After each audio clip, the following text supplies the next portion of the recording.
Oh, Lyra hasn't joined us as yet. Okay. Any word from Lyra and Kira? She's having trouble with her video. She was on earlier, but she's having trouble with the video. So she's restarting her machine to see if it's better the next time. All right.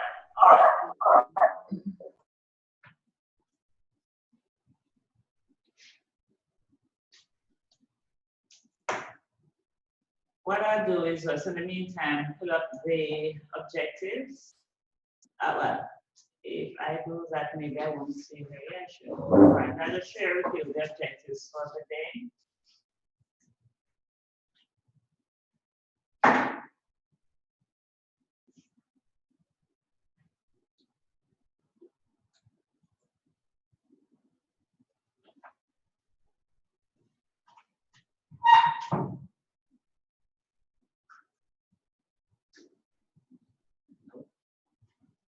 This is not.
You know, 1 year there, yeah, 10 months. And then we had that went to it. And so they didn't feel what they wanted. And they just went anymore. Are you able to say the learning objectives, Kira and Kerry? Anna. Yes, I'm seeing the objectives. Okay, and what about you, Kira? Are you okay? Yes, I see them. Didn't hear that. Yes, I can see them. Okay, thank you. So that's one.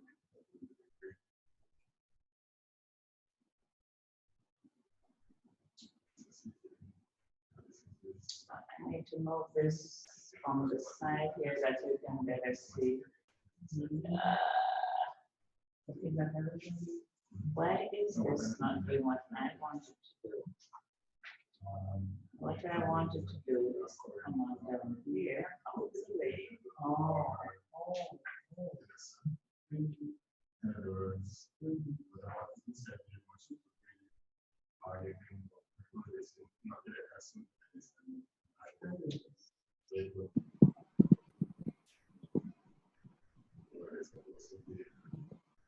This is how tricky this thing is. It did that last week. The basement of the participants. I wanted the bottom of the page. So why does it think it ought to go elsewhere? Oh. Yes, when there are connections. I'm going to stop share just a minute. Okay. I've started sharing, but that doesn't mean anything to it. All right. Let's go back to sharing.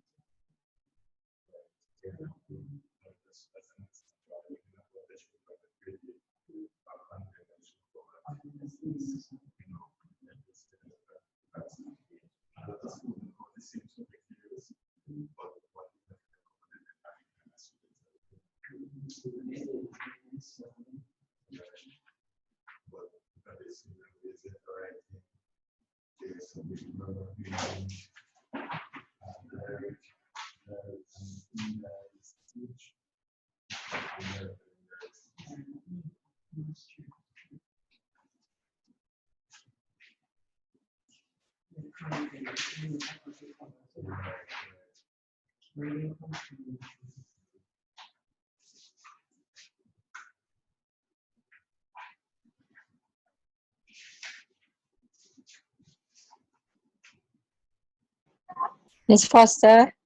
Oh, hi, Rachel. Yes, good afternoon. What are we supposed to be doing? At this point, we have just started.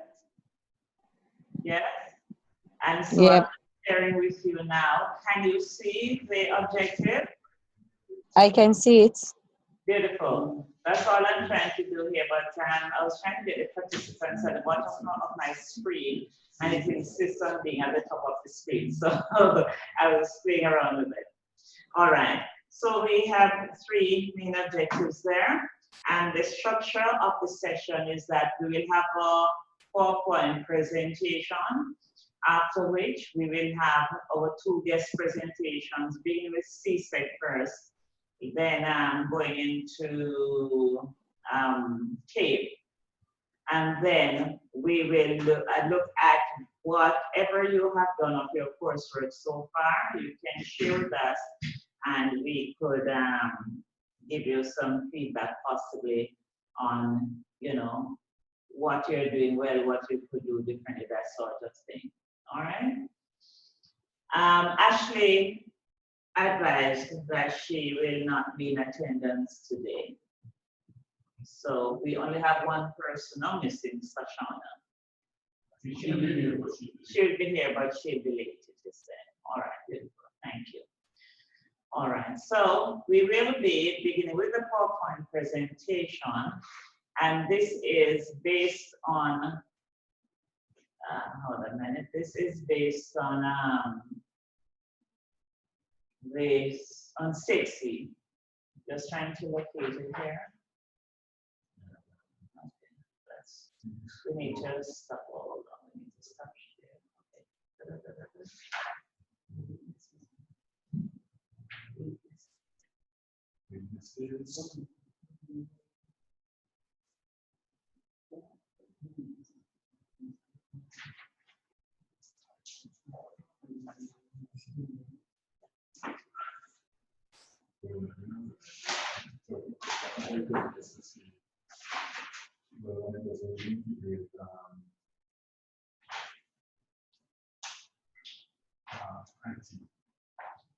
Activities, it doesn't integrate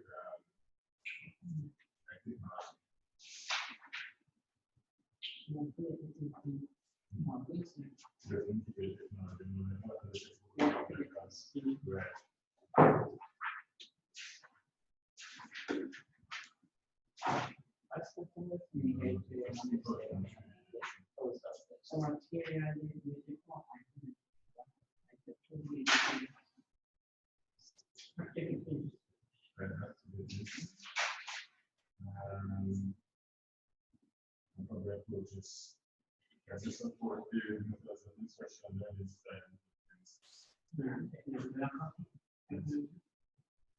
So, integration of technology, maybe use activity.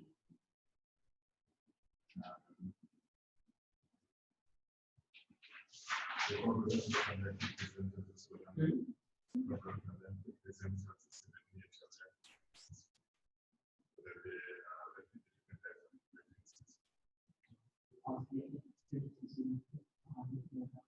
Right, so we know that and most of them, I would say, almost like the nuts. There are some good words. It's to come down so that I can do whatever I want to do. Right. So that means that it doesn't cover, I think it should go more than years.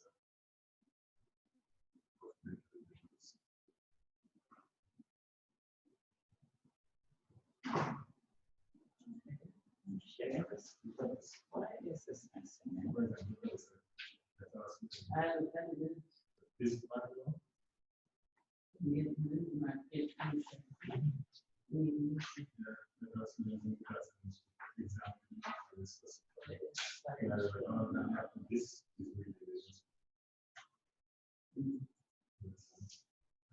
Yeah, so I can refer to that. Back to page 27. 24.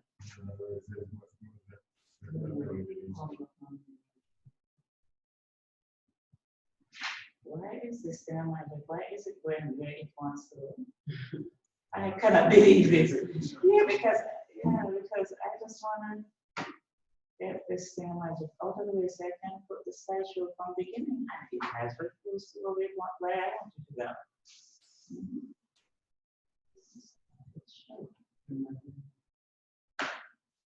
Let me see if I can find my technicians here.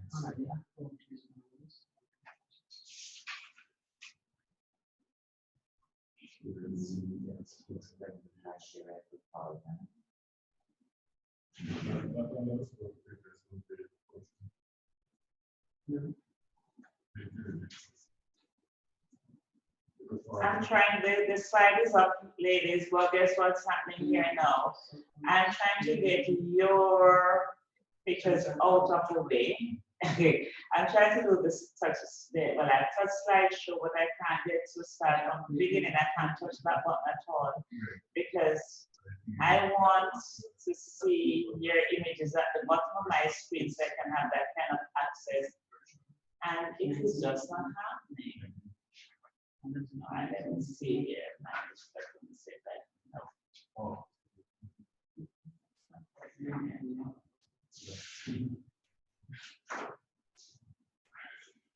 So, you said it's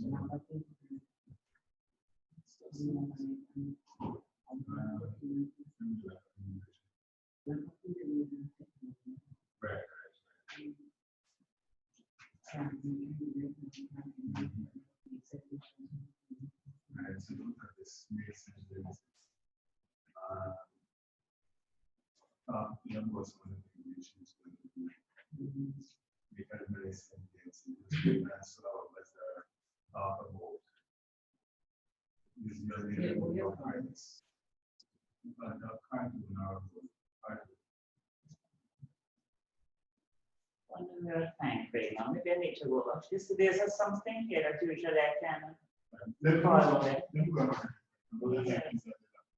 Yeah, because I should be able to send it on next week. It's the same thing with the last week. Yeah, that is a part of the internet. Yes, thanks. Because I need to slideshow on here.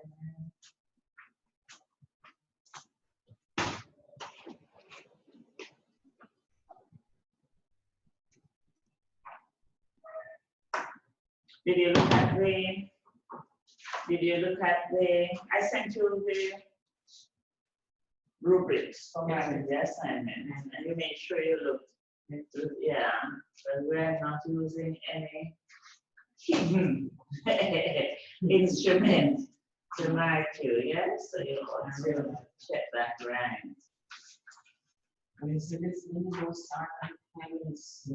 Oh, yes, gotcha. You see? That's the thing, you know, when you're doing a degree, it's also how you manage your time that's important. That's a big part of being able to finish a degree. Yes. Being able to read, being able to make your presentations when you want to, be able to read, but well, many different sources, and be able to synthesize, be able to, you know, identify the main ideas and to throw up whatever, and also to be able to relate to it, to see where that fits into your life, to see if you ever had any such experience, that sort of thing, you know, to show a deep understanding. It's not just simply regurgitating materials. You have to apply critical thinking. Yeah. Mhm.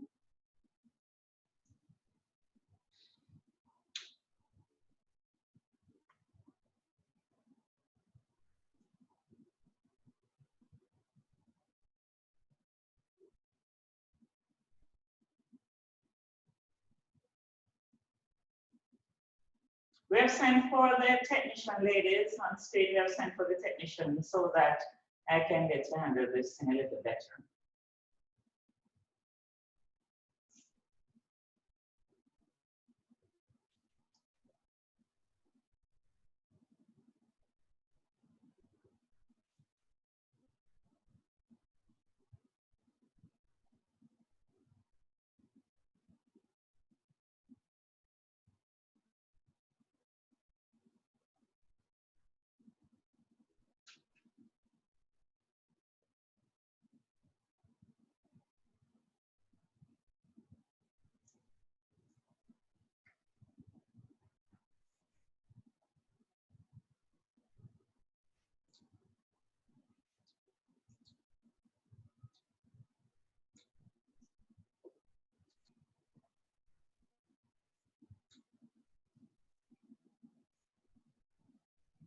Lero,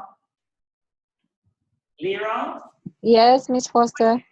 when is our presenter coming on? What? Well, Oh, what do you? Yeah. I was not able to, I was not successful in getting the presenter. I begged and begged, but she didn't agree. So what I did, the presenter who was willing, Yes. but could not make it today because of a prior engagement, I went to the school yesterday and I videotaped her. So Yes. I'm going to share screen. Yes. I'm going to share my screen with the interview Okay. so that everyone can watch and listen. Yeah. Beautiful. And the reason you're not seeing me, I don't know, my webcam is giving me problems. It's not working. I'm trying to figure out what's going on, but I haven't been successful as yet. It's okay. We're trying Okay. to figure out how to get my slideshow up and running with you too. Okay, all right.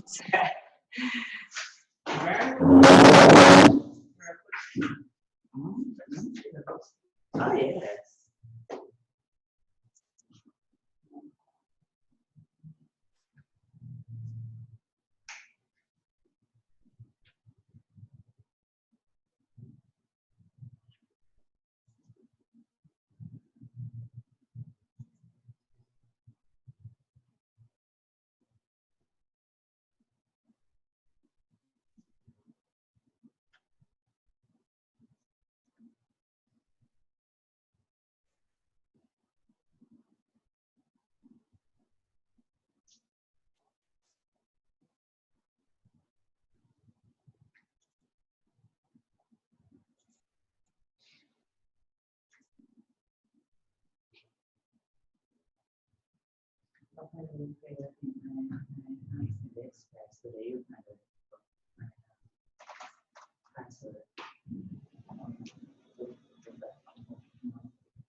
Kira?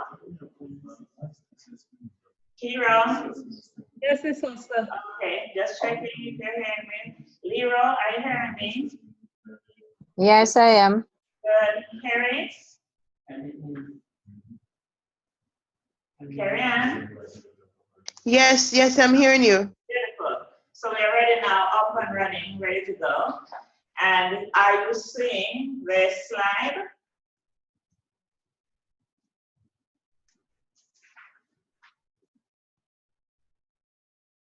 Are you seeing the slide, Caribbean Examinations Council, the title? Yes. Yes. Yes. Very well. So let's go then. We're going to be, let's go now. We are ready. Up and running to everything else. Thank you. Yes. We'll be looking at what obtained prior to CHC. And we have touched a little bit of this before this day with Vernon and his book. Oh, my memory, Vernon, my memory. In the 19th century, yes, we understood that the scholars coming out of England, Oxford and Cambridge, were paid by Harrison College and Lord School. We are aware of these two institutions, are we, in Barbados? Harrison College and Lord School, yes. Visit Barbados and examine their students, yes. So we know that when we say Oxford and Cambridge, then we're referring to GCE, yes. With Oxford being the, we regard as the lower level, yes. You can do that in fourth form. And Oxford, Cambridge rather, being in fifth form. By the end of the 19th century, students in the secondary schools in other territories were examined by Cambridge. So now we know it began with Barbados first. Yes, and then it spread to the other regions, and Cambridge being the one to be doing the examination. Remember, we said Cambridge was the one done in fifth form, the one that was seen as, just as how we had, what do you call it now, the 6C. We had, what's the one we did in our fourth form? There's one, was there one for 6C in fourth form? Am I getting myself mixed up? No. Yes, basic. That's the one we're talking about. Basic. So some schools do their basic in fourth form and so on. Well, it's sort of similar with Oxford being basic to the Cambridge. The exams were set and marked in the UK. So they were sent down to us. We did the invigilation here. The students sat down, wrote their papers, but no local teacher marked these scripts. They were all sent back to the UK to be marked by their people. What's your take on something like that? As Caribbean people, what's your take on that? The exams being set and marked in the UK.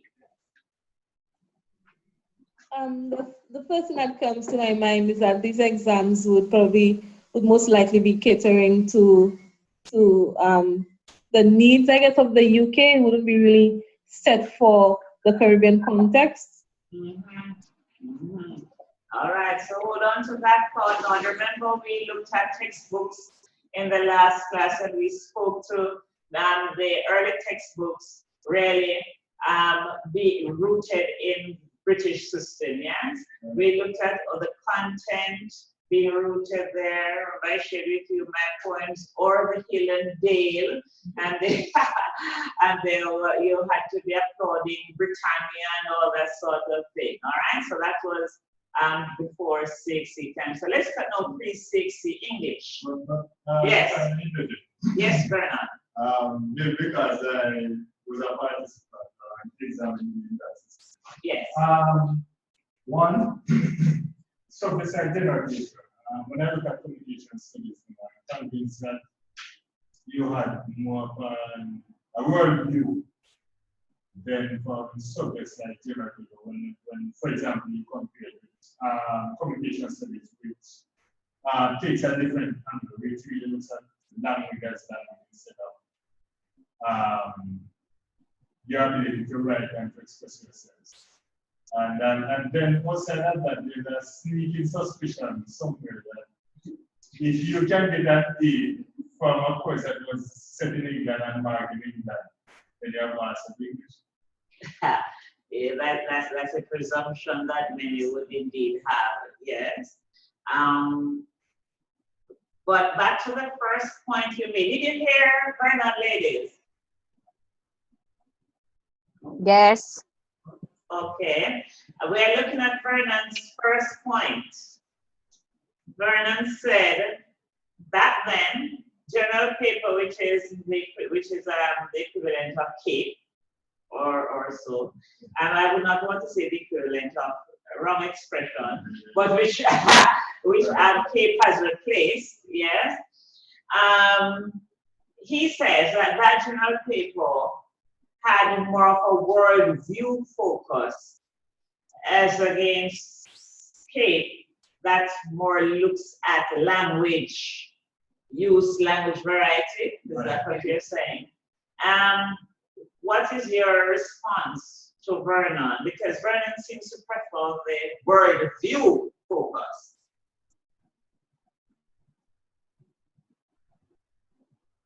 Kira. He's saying that. Well, oh, I just want to understand what Vernon is saying. He's saying that the what's it, GC papers? Yes, the general, the one that is done and what was done in sixth form back then. Okay, so you're saying that their focus is more global as compared to the CXC, which is more what? I didn't get what you were saying about the CXC. CXC CAPE. He's looking at that. Studies. I was just using that as an example of the focus of the examination. So, for example, general paper, you were asked to write in this is a certain topics that you would not have been exposed to before, but there could be topics on anything, for example, should you probably get what about 10 questions and you should choose one from each section. And really what it tested was your ability to think for yourself, to express yourself, as well as how informed you were of the world around you.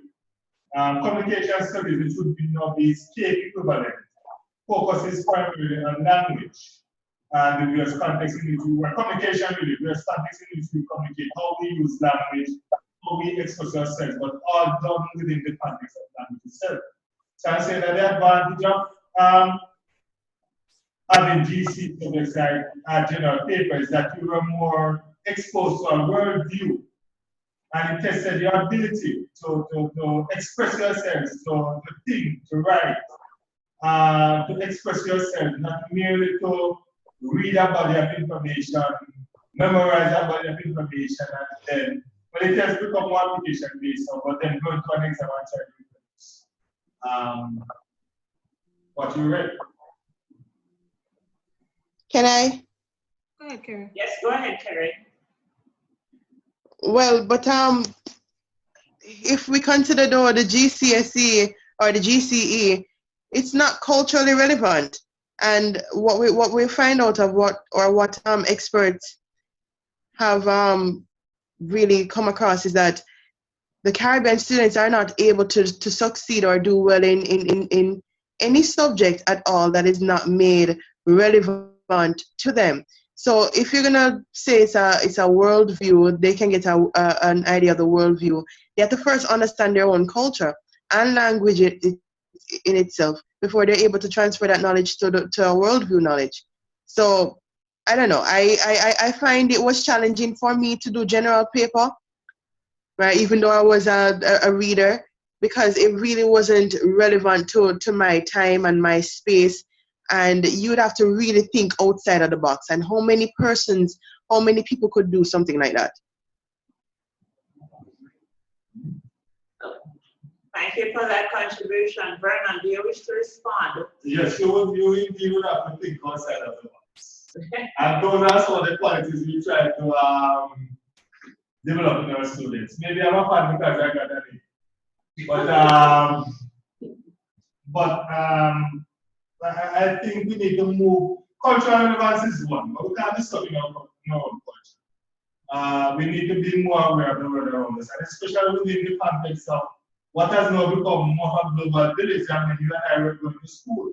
Certainly, one questions the relevance of something that is confined to a particular section of the world. As a matter of fact, one of the arguments that are made against dialects or the use of dialects for communication, for example, the Jamaican platform, is that it is not, when you go out on the world stage, English is one of the main languages of communication. So that's what the argument is. So the question is, the part, knowing your own culture doesn't mean that you have to be locked in it. Doesn't mean that you have to be married in it for want of a better word, to the exclusion or to the diminishing. But that's not what I'm saying though, I'm just saying that if you're going to teach a child, a student, you want to teach them in such a way that they can get why they're learning what they're learning. And I'm just saying that the worldview is too far off when we haven't taught them about their own culture in the first place. And we see that lacking. So I think if we can move from from the cultural sphere until and then we move into the world sphere later on. They have university for that, I'm sure, right? But I don't see why. I see why CAPE brought in the communication studies, because that is ultimately our flaw in the Caribbean. Students cannot communicate, and because of that, how can they then communicate and translate whatever is in their head to on the GCE paper? So that's what I'm saying. All right. I hear what you're saying. on one hand, there is this thought that students need to be more aware of world events and so on. Hence, there is a score there for the GC paper. But on the other hand, you are busy knowing about the rest of the world and you don't know about your own world. That's what Kerry is saying, right, Kerry? Right. Yes. All right then, fine. Did Kira and Nero wish to say anything?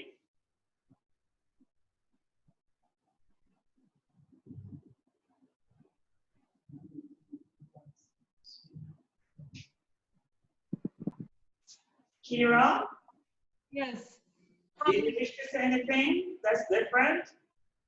No, I think I'm more leaning towards, I mean, in agreement with Kerry, Okay. that preparing students or having a course of I don't know, education that focuses on one worldview than on your own culture is really not the way that the Caribbean should go.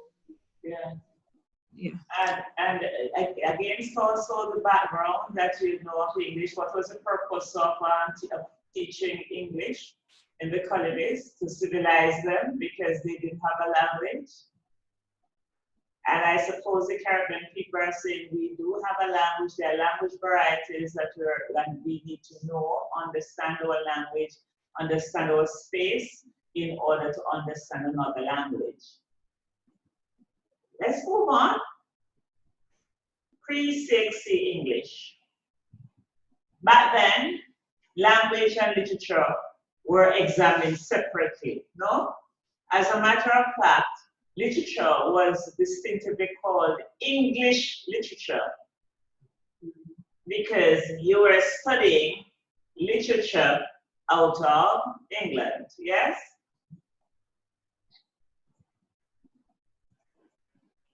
The language paper required that students write an essay and a précis, that's a summary, and answer comprehension questions. The textbooks included a grammar text and collections of short stories or novels.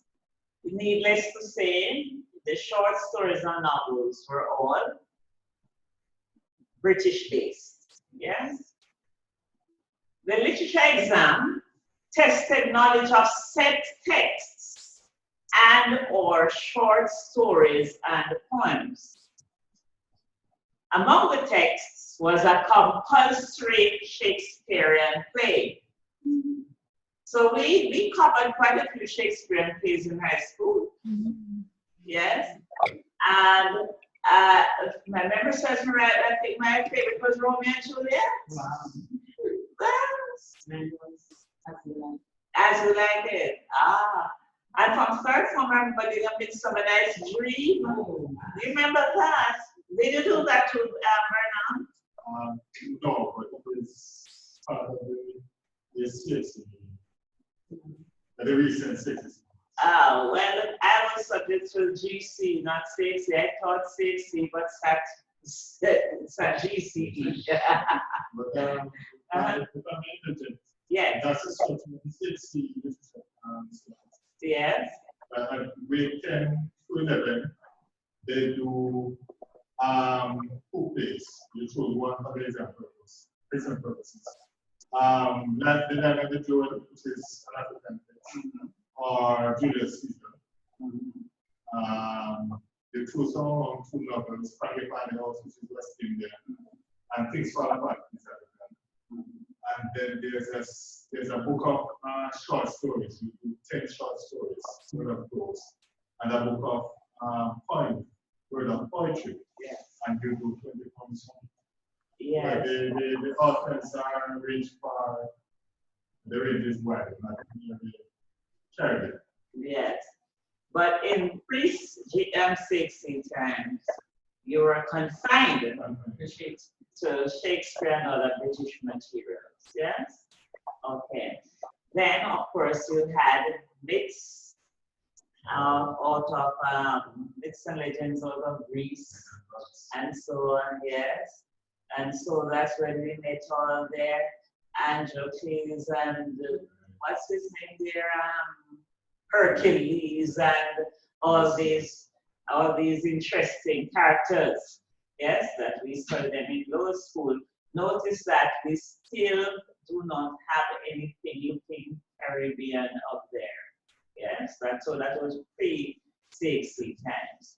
Now, there was dissatisfaction, and some of what you said earlier may be cited here.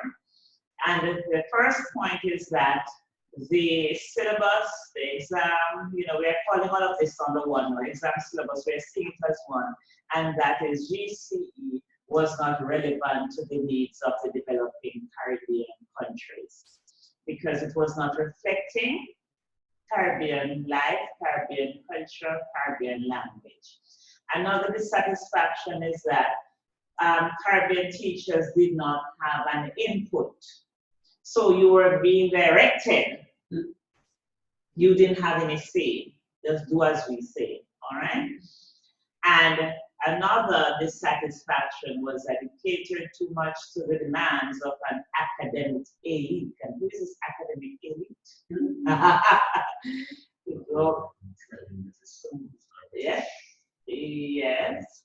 The British, yeah, remember that we need to speak aloud so that our people elsewhere can hear us, all right? So there was this great dissatisfaction with with GC.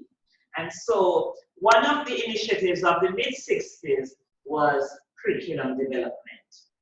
The Caribbean needs to take on that task and stop relying on overseas bodies to dictate to us what we should do. Because if we have all these issues, how many students were able to be like a Vernon who got an A? Yes? Only the best of the best was getting this A. Yes? And in those days, so Vernon, do you recall that people used to look down and see? Yes. Yes? Indeed. Yes. Yes. So A was distinction, B equivalent to a credit. C is a pass, but not one that you would be proud of saying in the public that you got a C. Yes? And that was for the curriculum from other places. And the truth is that if you should go to America and you are doing any studying in any discipline whatsoever, they are not recognizing Caribbean, they're not recognizing anywhere, they're recognizing the American landscape. So everywhere else that's developed or that's developing is looking at their region, but the Caribbean was still locked into the British mode. And so we also have to remember the period of independence, when we're doing one thing, always think about the period of independence, because when people began to become dissatisfied, as it were then, with the overseas syllabus and exam, it was round about the time to when we were thinking of independence, and we actually got independence as well. So the word decolonization is to be remembered here. Yes? How do you decolonize, yet you are still adhering to the British system? You know that there thing? All right. So decolonization would be incomplete without the Caribbean's ability to construct its own curriculum, to develop its own teaching methodologies, and the appropriate content that would meet the needs of the Caribbean people. And what we must remember, Dorma, is that whatever we do as a people in terms of teaching learning, we also need to adhere to the principles, the general principles of teaching and learning that exist in the world. Our students need to understand that whatever we are teaching must reflect students' interests, must reflect students' culture. That's a part of the principles surrounding teaching and learning. Yes? Yes. And so we bear these things in mind as we speak to the need for curriculum development. And so here comes the 6C. So the beginning of 6C is couched in 1971. If you look at the website, 6C website, it says established in 72, but the beginning is really, beginning was in 71 with the signing of the Montserrat Accord. Yes, and so there were stories that we need now to replace these exams. And it was an agreement among 15 English-speaking Commonwealth Caribbean territories. And here, with the headquarters located in Barbados until this day. Yes? Now here are the member states. We have Anguilla, Antigua and Barbuda, Barbados, Belize, British Guiana, Cayman Islands, Dominica, Grenada, Guyana, Jamaica, Montserrat, St. Kitts and Nevis, St. Lucia, you're right there with us, St. Vincent and the Grenadines, Trinidad and Tobago, Turks and Caicos Islands. They all agreed, yes? So we are well strong right now because this, and remember this is a bad time too of the storms of CARICOM and those things, you know. So it's the whole business of the region recognizing that there is need for cohesion. We can't just take what others are giving to us.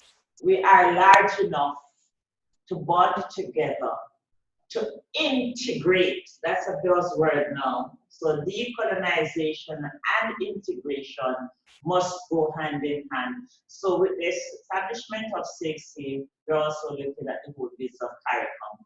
Now, what were the objectives of 6C? To provide regionally and internationally recognized secondary school leaving exams relevant to the needs of the region. All right?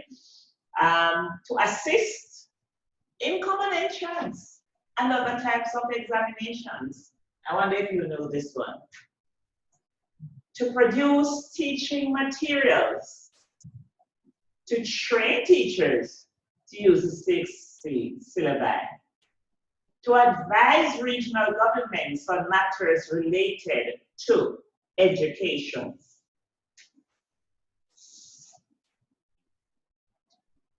We had the first syllabus circulated in 1977. And the first exams were in 1979. That time, most of us were still doing GCE. 5 subjects were examined in the first year, and the English was one of the first 5 subjects. They included academic and technical vocation subjects and so on. Now let's look at 6C and English. Just raise that quietly.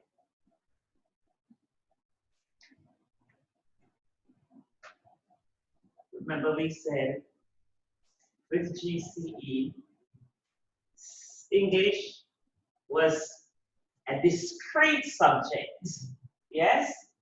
Totally separate. Now 6C is saying that they were not 2 discrete subjects, but an inseparable whole.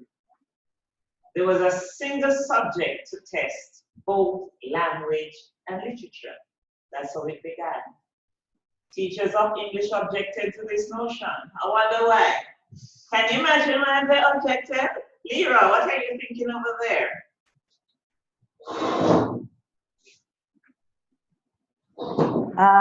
The first English syllabus reaffirmed the idea that English and language were not 2 separate. What was the question, sorry?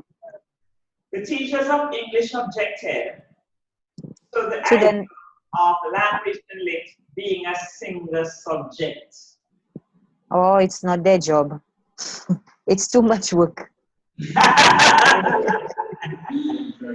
It's too much work? What are you thinking of?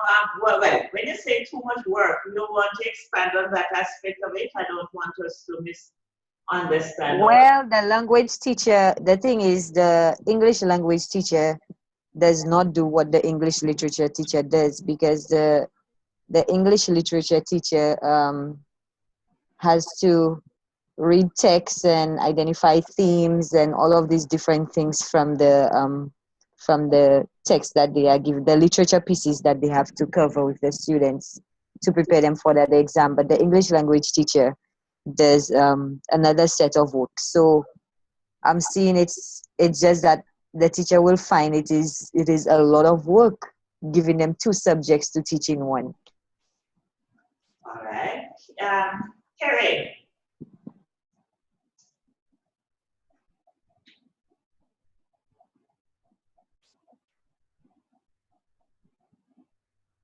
Carrie? Oh, yes, Where are you, Carrie? I'm here. I was wondering why you paused. Well, you're so engrossed in reading that you're not hearing us? Yes. So you're asking on my take on it as well? We're saying that teachers of English objected to language and literature being regarded as a single subject.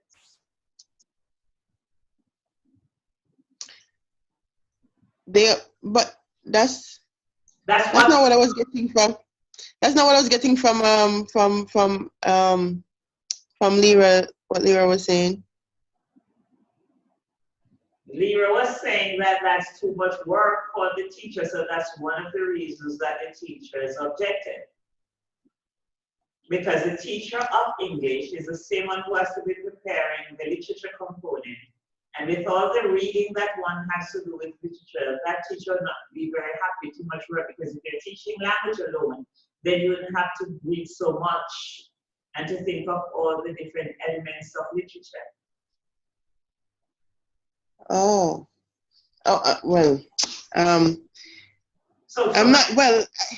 sorry. No, I find that the objection is it's valid, because in essence, when you're looking at language, it's not that they're separate, but there are certain qualities in literature that you would like to focus on in order to aid the language development. And if it is separated, then you can get more out of, ultimately more communicative competence that you require than if you had pooled them together. That's what I think. Okay, thank you. Kira? I'm thinking that for you to teach literature, you'd have had to study it. And I'm thinking that not everybody is inclined to going in and studying literature in depth. Like yes, you can do a degree in language. I mean, it's all well and good, but I think studying literature is something on by itself. So maybe the teachers probably felt they were not qualified to teach literature, like the language teacher might not feel qualified to teach lit. Okay, thank you. Now, Vernon, this is a very passionate thing for Vernon, So, Vernon, with your weighing, please. Well, I've heard that argument that the school that I am have just introduced literature, because the teachers are saying that it's too much work and their workload has suddenly doubled because they have to teach. And usually what happens is that in most schools, the teachers of English language tend to be teachers of literature. So I can figure out those teachers having to, for example, set a test along the lines of combining the English language and English literature. It would indeed be a lot of work. And then the question is, what exactly would you examine the students on? In other words, you'll be examining the students across multiple objectives. So you're just examining, would they read a book, would you set a comprehension test, and would you set a grammar piece as well? So I can figure out the objective. Yes. And Kira came up with a very good point, the one on teachers' inclination, because as a former head of department of English and as a teacher trainer, I have had to interact with hundreds of students and teachers. And I find, when I say students, I mean student teachers, and I find that there are many of them, a large number of them, who are deathly afraid of things literary, particularly poems and the dramatic text. They're not happy with those at all. And so I have definitely seen teachers who have taught CXC and who did not teach a single poem to the students. Believe it or not. They say they can't. Now, whether this is a result of learned helplessness or not, I am not into psychoanalyzing, I'm just into describing what obtains, you know. And so they are not teaching these topics, and the students are the ones to suffer. So when it's mandatory for them to link language and literature, that can be quite a problematic one. Yes? Now, in 1977, a meeting of teachers of English was held in Barbados, where a 15-point memorandum on the proposed English syllabus was presented. So there was supposed to be a change, right? When we go back to our Drayton, we were supposed to read Drayton for this class. And so there's a little section there that I told you not to read, but I wasn't time to read it, yes, when we did Drayton earlier. The teachers criticized the syllabus, saying that it's a document that embraces what is to be learned through all the years of school. It was quite a thick thing, right? Yes, it says it was too much, in a sense, that's what they're saying. More prescriptive. Yes. Teachers argued that it was not a syllabus, but a 5-year curriculum in English. What are you saying there, Brennan?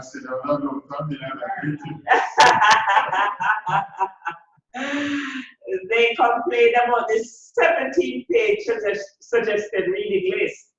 And I know Vernon very well. Vernon said to me several classes ago that he and some others, I think, did not bother to read the Rose Curriculum Guide. You remember that, Vernon? Yes, you said it was too much of a thick book. And Vernon, let me tell you something. When you said it, I smiled, because I was in a department that had about 17 teachers. And of the 17, only one showed any interest in reading that Rose book, you know. Only one. They said it was too thick. So here it is. The teachers are complaining about the 17-page suggested reading list of novels, short stories, anthologies, and so on. And that's just the reading list for who is going to go through that to make a decision. Teachers also complained that the exam did not facilitate a responsive study of literature, where read a response kind of thing, yes. So they were not very happy with that at all. And so came the separation, all right? So at this point, we are going to separate ourselves as well, and we're going for a little break, yes? Come back later on. So, ladies on line, in another 5 minutes, we'll be back with you, okay? Did you hear me, ladies?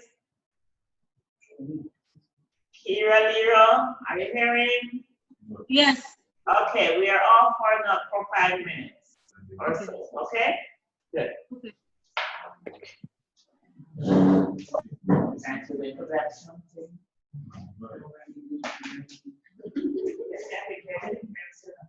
I'm trying to catch up now. I'm trying to be all nice to but I came and ready to you.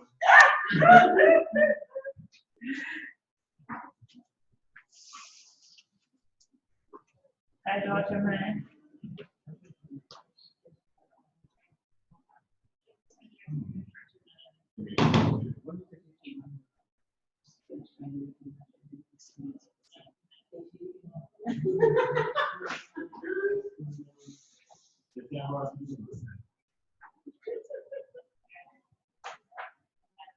And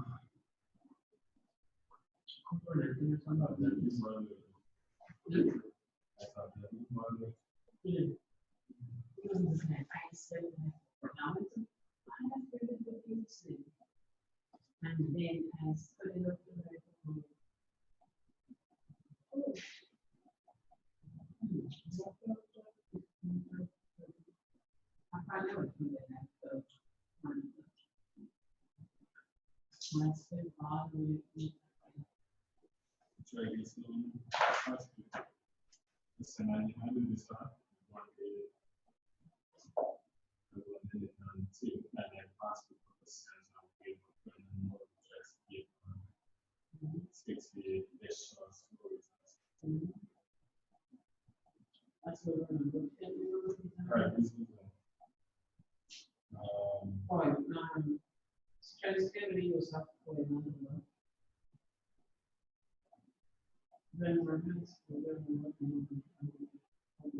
you know, there's going to be all of the schools have the British public schools. Tend to be doing well now than the top schools. And because of the money, the British system, our success has, they have the amount of credit who are bringing them. No, I don't know. Not their own initiative. No, but the thing is, well, why say that they are still doing so well? And then the British system. So what does that say about the British system? It would. You are the same man now. Just Not particularly, but I remember in that time, in the first half, after we saw the us. When we saw still more than in that time to rescue. What?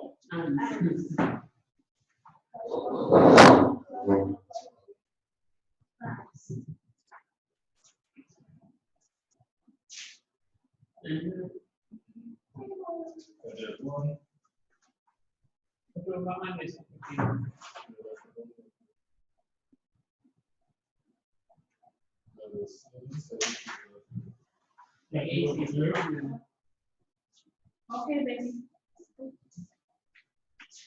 Yeah, I remember being on my first day. The results were stratospheric. I mean, people got 10 and 11 subjects with over distinction and go and look on the next and go and then great. Yeah. No, I have continuous. And you know, no, they don't do GC anymore. But, yeah, but it happened. Yeah. Yeah. Why would you say 10 subjects when most institutions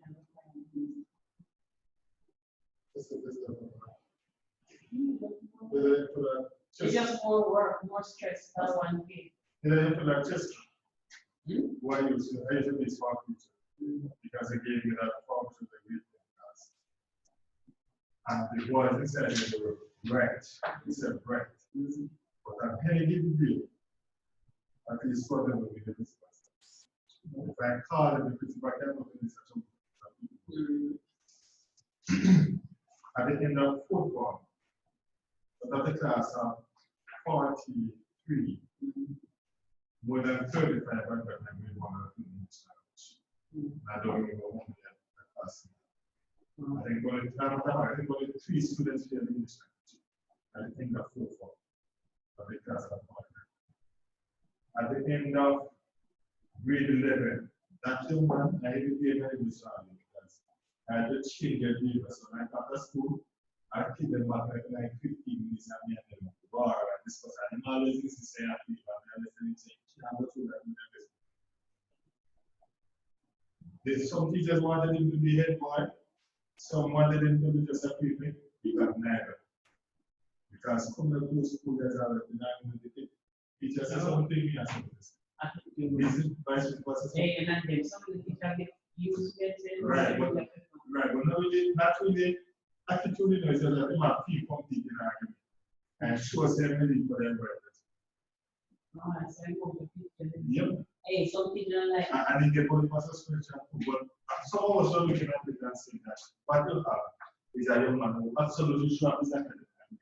And then they delete him, and then they cry. That's not good. Yes. Just can delete. Yes. So when it came to become a recruitment prefect, I think this, well, no, he was put on the list and the craft of all the best. He's back to the heights. Something. And grade 1. Everybody I love you all the time. The number, so they don't in the past at Manchester, everybody played. So when he got to 12, Yeah, man. Yeah. you rate him, but at the same time, Well, I tell you something. When I didn't choose work prefect, I said I want to and I said to him, listen to me, here's what happened. You're brilliant. And I don't do that to people. I go about my words. Don't worry about that in my lesson in this place. Go to university, and when you go to university, go and be one thing to at least. That's what I want to do. They want to yeah. But 9% of the election, you know, no, you came in from case when he was with them. There's a couple of weeks and then left as his father died at the end of the first year. And then he took over a year, was been and then come back to the league and never left. He was natural. No, 9 was his own names. And then they realized, after they realized that there was an African meaning to it, that changed his completely. Come on, there's a place in Texas. And you guys written up for you. Yes. Business. Strengths up. Yes, I just about income and years of weaknesses. No, I don't know the tourism. No, yet about the construct and the vehicles. Right, so I don't know what it is. I think that for me, it's probably one of the approaches.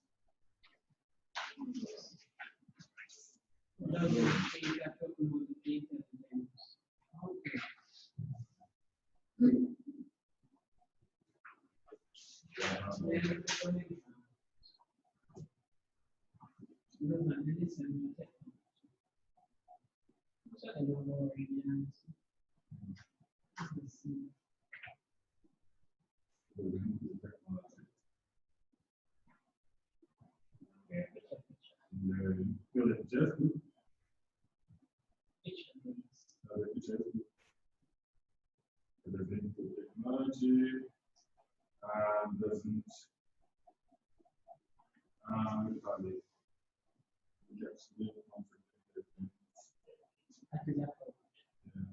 so I'll read one more thing.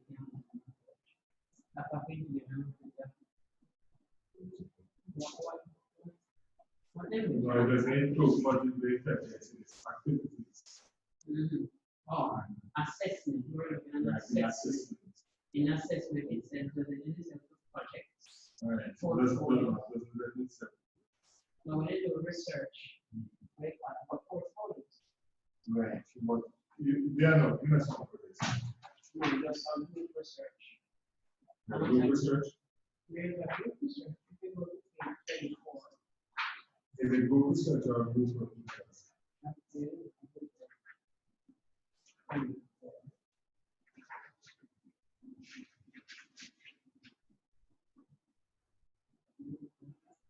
But the newspaper? I agree. Overall,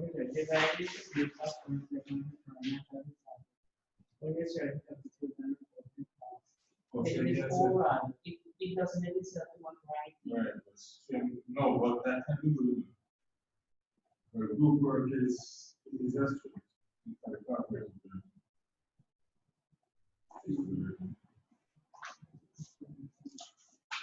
So that is supposed to use that.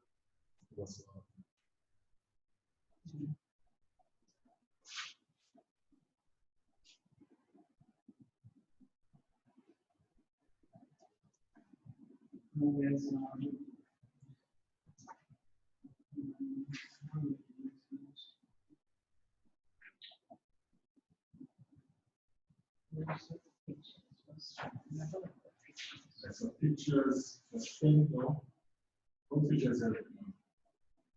Visual. Right, so visual stimulation. Stimulation.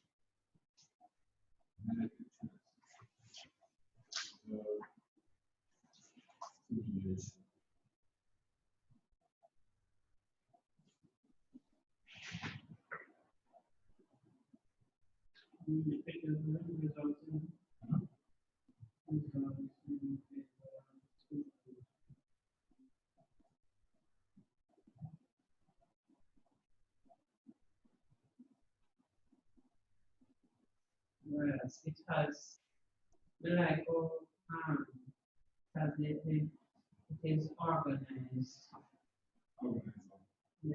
Right, as an organized development. All right.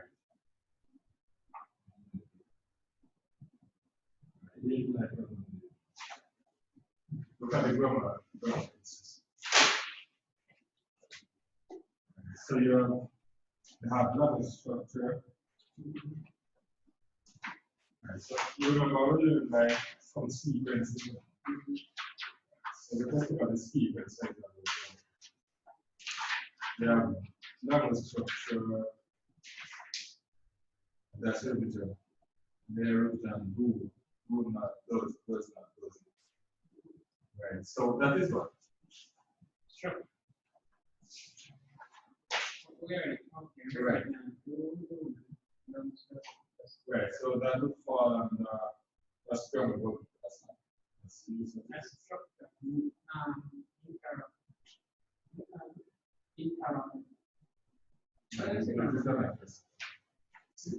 No, it's very. So you make as medicine as you use of the present tense. So they go again. All right. Well, no. So you have that now. What does it move on to now? Verbs used as adjectives and nouns. And then on the same unit, you have simple present and past. You have now I'm moving down the line. Then you have singular and plural, then you have compound nouns, then you have right? Then now look at go to the next one. 22 to 23. You have vocabulary, you have present continuous, you have conjugation, singular and plural, and then now you go to unit, you have sentence combination and simplification. Right. Then now you go to unit 24 now. You have the past simple tense. Say in other words, right. So no, you just repeat it. So in other words, you know what I mean.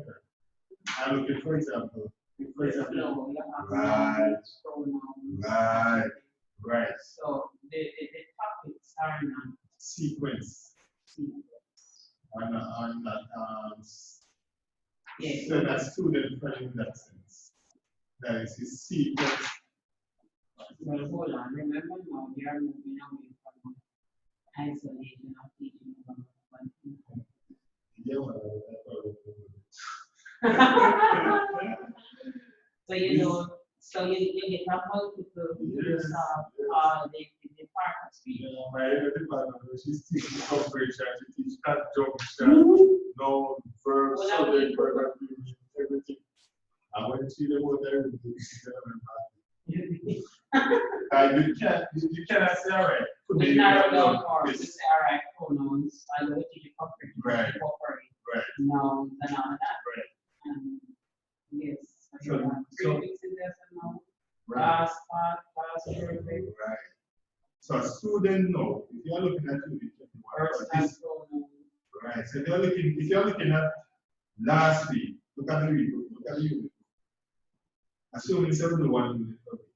But look here, they don't have the consistency in the thing. Because look here, they have literary use of language in Right. fact. Right. And there's no literary use of language. In unit 6. It's different unit 1, 2, 3. And It then does appear. in unit 7. Yeah, it does appear. So it doesn't, unit 8 will have probably 19th century, brother. So we have to weakness in context. Right. Weakness, lack of sequence in context. So, Right, yes. thank you. And put this down here.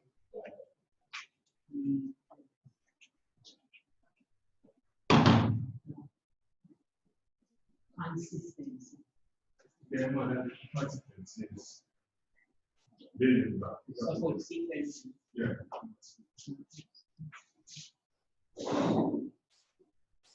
In units.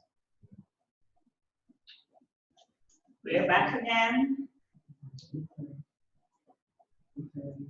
Kira, are you hearing me?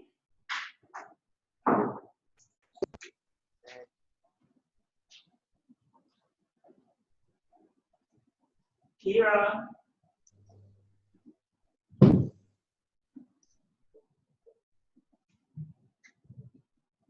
Are you with me, Kira? Lira? Here. Terry? Here. Kira, are you back? Okay, good. So let's continue now. We'll be looking at the severe and normal. We're back. So we're looking at the separation. The teachers, the last time we left them, they were quite disgruntled because they had too much work to do and they were not happy with some of the work that they had to do. So they called for a separation of the two disciplines. The teacher's view was that literature was essential in developing children's creative use of language, yes? So the fact that it was not examined separately would mean that little attention be paid to it. All righty, good. So the teachers are really taking up for literature very on. Yes, because anything not tested would not be taught and would disappear from the curriculum and timetables of schools. So by 1981, English B came into being. Yeah, so all along it was just English, and then now we had English B and English A. Yes. 10 years after it, 60 was established, because remember that the first 60 syllabus was done in 1977, the first test in 1979. So really and truly, it's 2 years after. All right, good. The major emphasis was on set texts and some stress on additional reading. So in both areas, both UK and Caribbean based exams, we had some set text going on there, you know, yeah. Now, let's look at the levels of CXC. It was introduced at 2 levels, general and basic. And we knew already that basic, in our minds, certainly in Jamaica, did not command the type of respect. You're very happy doing it. You said we're very happy, but some of them I know did basic because they doubted whether they would be able to pass general. So they did basic first, and then if they didn't pass general, then they would be okay in their heads. All right, good. Now, general, standing for general proficiency, places more emphasis on the production of language. All right, and more marks were given to more items set, more marks given to critical and evaluative reading. Basic proficiency placed emphasis on understanding skills. All right, so that's more like a kind of ordinary comprehension kind of work there. The justification was that basic proficiency would be required to comprehend language rather than generate written communication, yes, as would be required by the GP. So for GP, you did more writing. For basic, it was more comprehension type work, all right?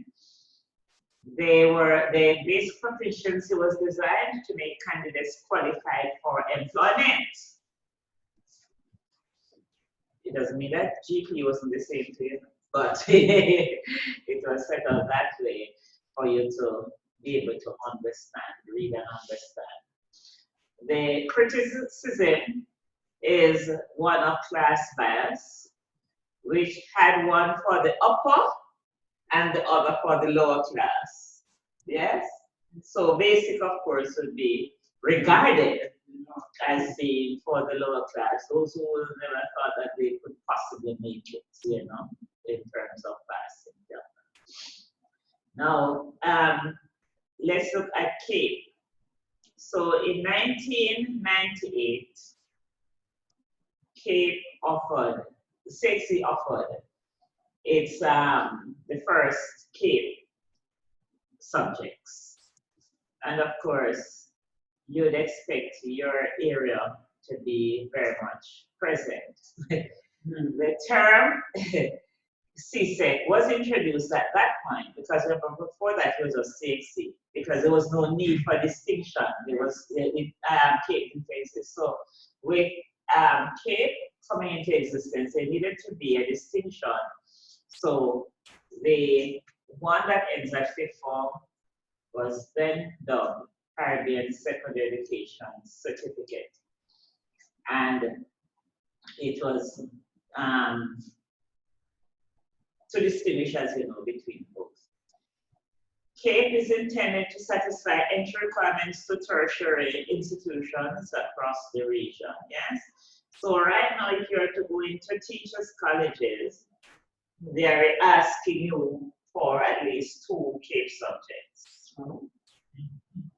Yes, because remember now that UWI has teamed up with the teachers' colleges across Jamaica, and the colleges would be offering not diplomas but degrees, you know, yes, to be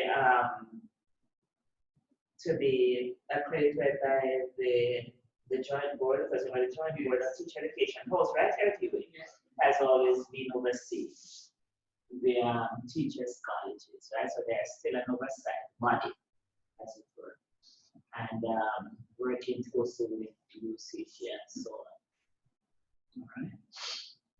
Now, the other one that came in, that one is a mouthful. I always forget the name of it.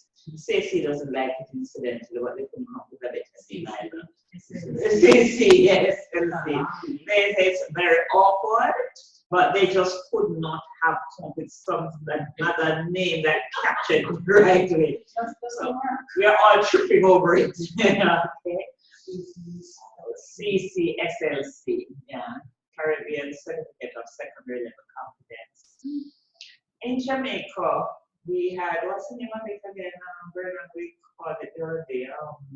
The ones that were done in secondary schools, not the regular high school. SSC, Secondary School Certificate, yes. So this is meant to replace that one, eh? RJC. When you think about it, any one of them, this is right. This affected with and cancels them out. Alright? But what seems to be happening is that the ministry is encouraging students who don't qualify for the 6 to sit. The city and guilds, not the CCSLC. Well, I do not know if they have been pushing them all for city and guilds, or city and guilds could be a higher level than this one. I'm not very sure of that part of it, though. That is something that will require me to do some more readings to see which one is about. Because city and guilds, again, is outside of the region. That's why it is interesting for you to say that I did not hear that aspect of it at all. For the students. Oh. But no, the means you said it, you know, in that they are pushing. So it's as if to say, then, so why are they encouraging to the detriment of this one? Well, what seems to be happening from my perspective is that when students realize that they have an option, then they will not push themselves. Because in their minds, the city and guilds seem to be a less effective version in their minds. To the system. But remember, no, you know, this is not really we kind of pass CSET now when we are looking at this one that is a lower level to CSET. Right. The CC is. No, I think we're making the point that CCSLC really was replacing the JCC and the SSC. But I was just pointing out that, well, not many, I don't think many schools are doing it. Certainly the school that I am where students prefer to find an alternative to the CSEC English. They are not opting for the CCSLC, they are going instead on the city and village. But maybe, but because they have seen themselves above this level now, maybe. Because this feeds into CSEC, you know. This is not an it's the regular exit exam. But for some persons, we must understand that this is going to be like an exit for them because they cannot go beyond, they cannot, they don't have the mental capacity to handle a high level at that point. You get me? So why we have students who will do this and to help them to better prepare for CXC. But we have those who will not be allowed to do CXC because they are not regarded as having the competence to do it. So they will be doing this. That's the idea behind it. All right. So this first began in 2007. So just the other day. How long is that? 8 years ago. And the aim of it is to provide certification for all students who complete secondary school in the participating territories. Because remember, SSC used to do that, but there were 2 levels of SSC as well.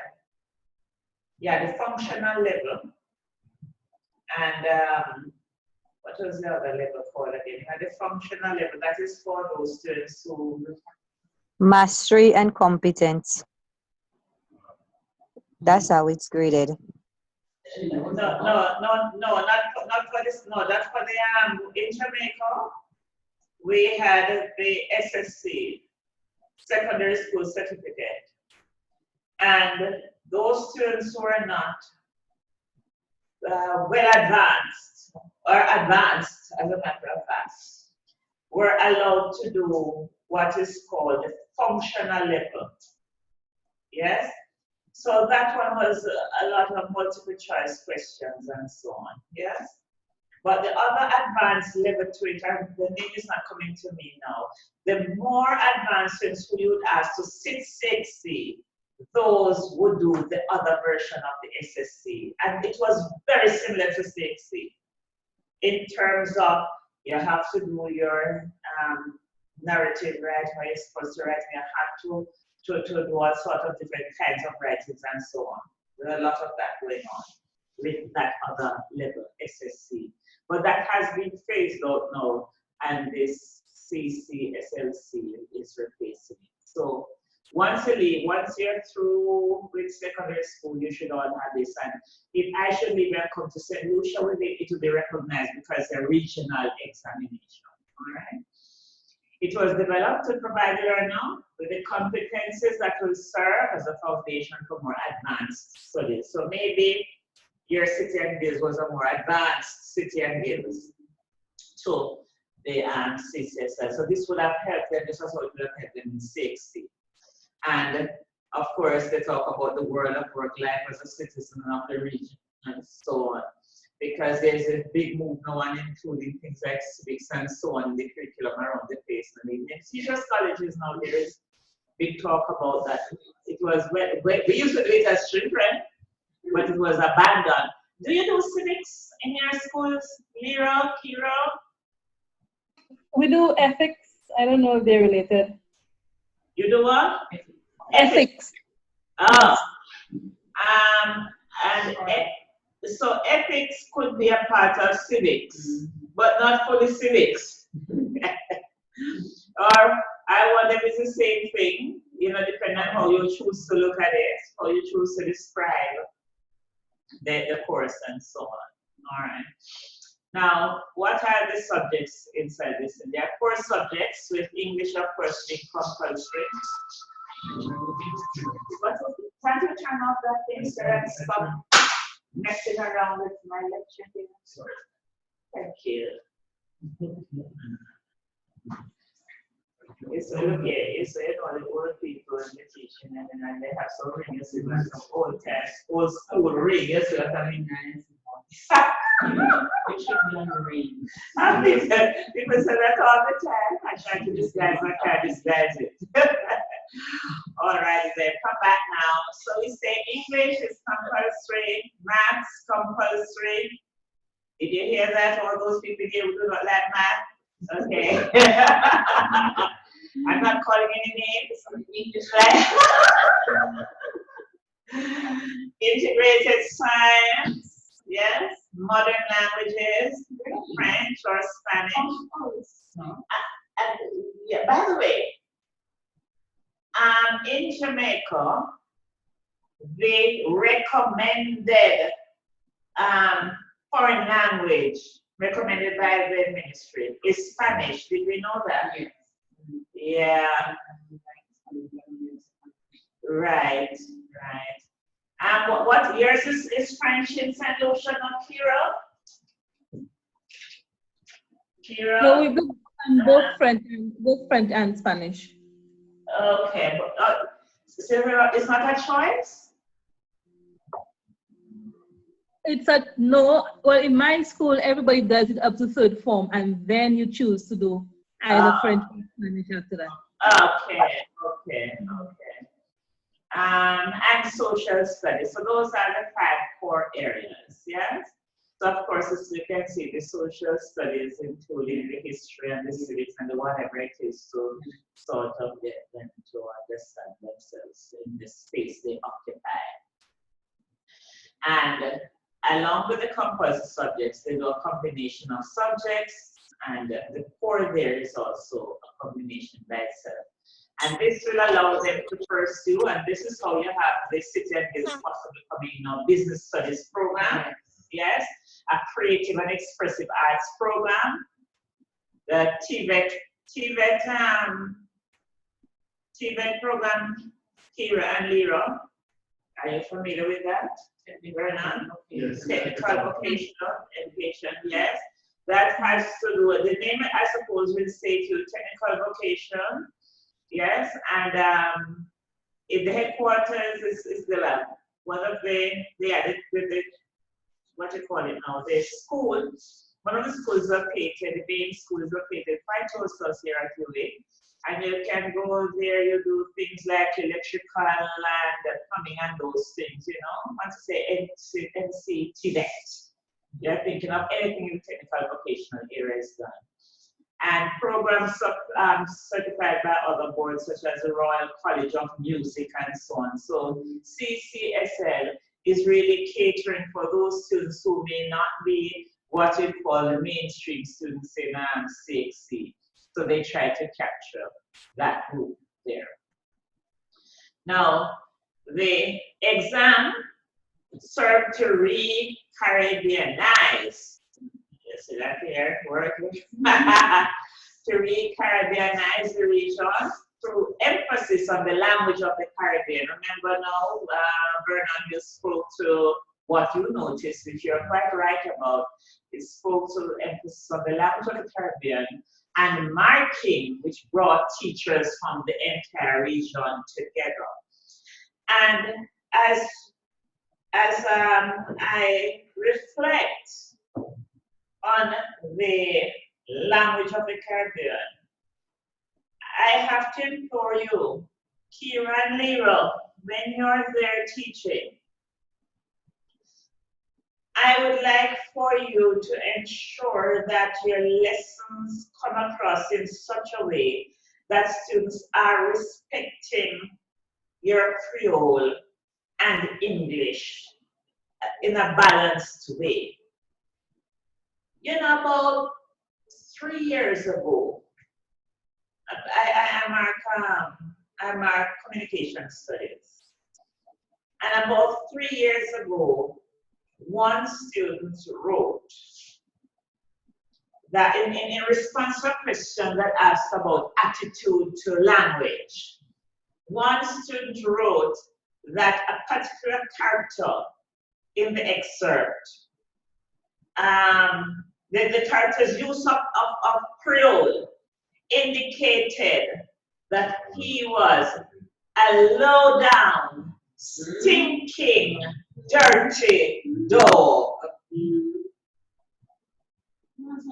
Did you hear that?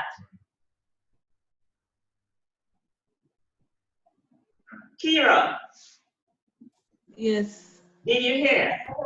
Yes, I heard. I don't know. I find that is, I think in St. will be very atypical. I don't think our students feel so strongly against our local Creole. Well, we mark papers from all across the region, and you'd better believe that that's how they write across the region. Yes?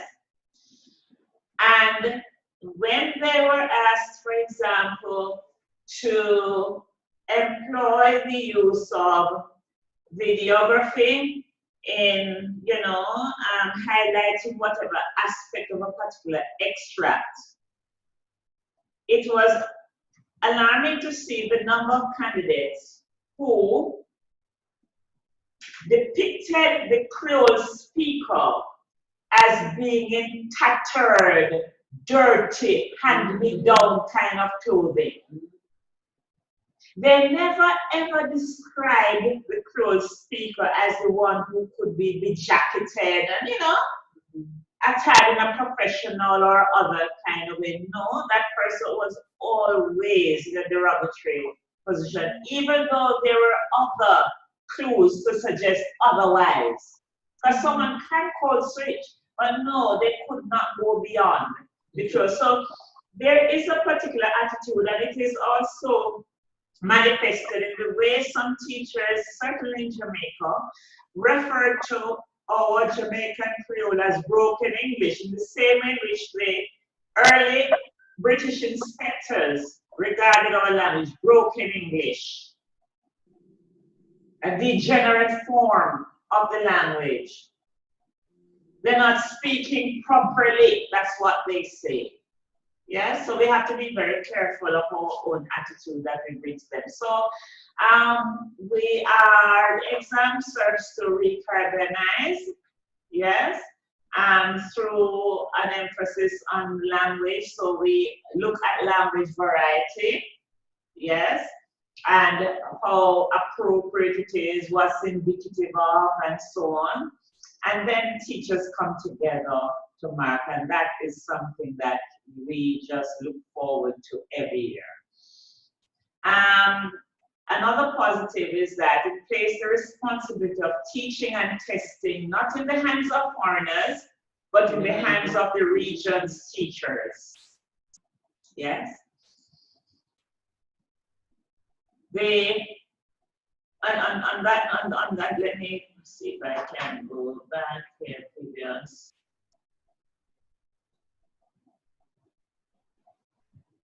I said previous, so I need to be more previous. Okay.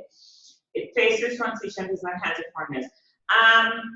Did you know that teachers in the region are, well, not all of them obviously, but there are teachers who set, teachers like yourselves, who will set papers and they're paid. The test items. Yeah, and for K2. And they're paid. They're paid. If the item is used any at all, they're paid. Yes. Ordinary teachers will do that. And as a matter of fact, when it speaks to the teachers being brought together, as long as you have, I think I have a slide on that, so I won't talk about that now. Because I was encouraging you to be a part of the marketing process, but we'll talk about that later on. Yeah, I am very encouraging, yes. All right, how is the exam assessed? We know about SBA, school-based, with the regular traditional sit-down exam method. But you know something, as we talk about this school-based, there's a ugly head creeping up. I want to Vernon is onto something. He's saying something behind me here. I don't know what he's saying. You know, what are you saying, Vernon? For example, with the included SBAs now for 5 new subjects. 5 subjects that previously not including English language and English. Yes. And so what they have done, I think I use the phrase used by some of my colleagues at my school. They have doubled my workload. And I don't know how I'm going to manage. So they need to pay. Sure. That's what the disclaimer. That was not the ugly head I was referring to. But I mean, I don't know how your school will work it out because in sixth form they usually don't have very large numbers in their classes, and I think one of the reasons too is the workload with SBAs. So I don't know, but guess what? You see, teachers of English, you have been getting away all these years. No, yes, because while other teachers had to be content with SBAs, you are not. Yes, so I do not know who's you're going to get no, because others have had to be doing it. I'd like to tell Vernon, welcome to the world of SBAs.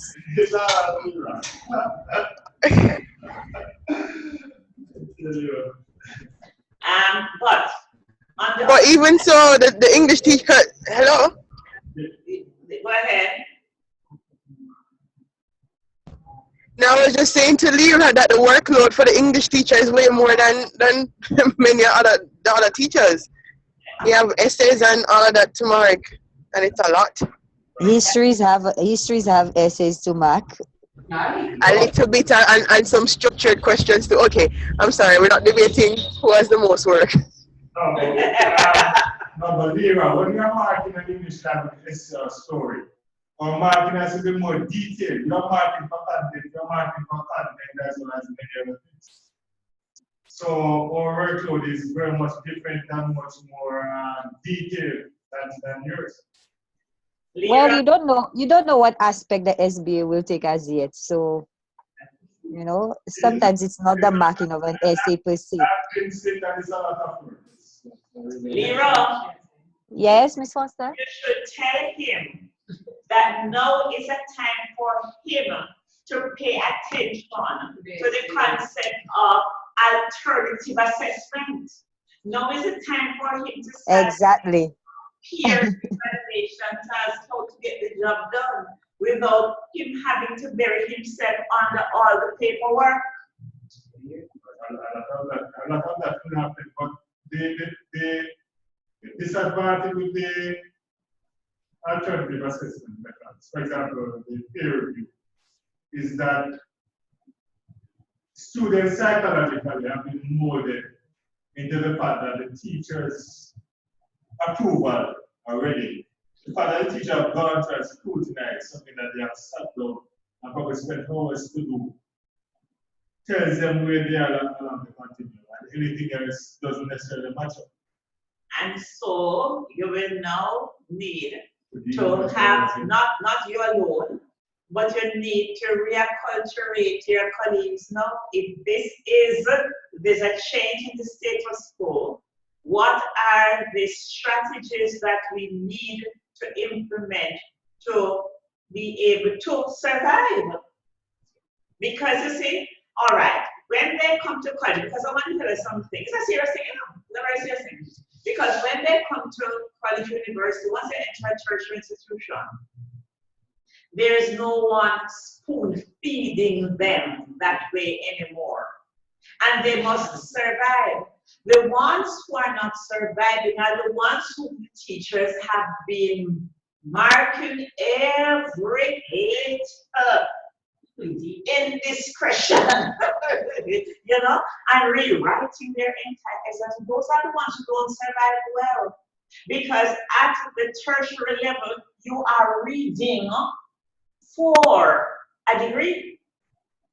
And so when they come from high school where they are so pampered, when they come to the tertiary institution where that level of pampering does not exist, many of them flounder, you know.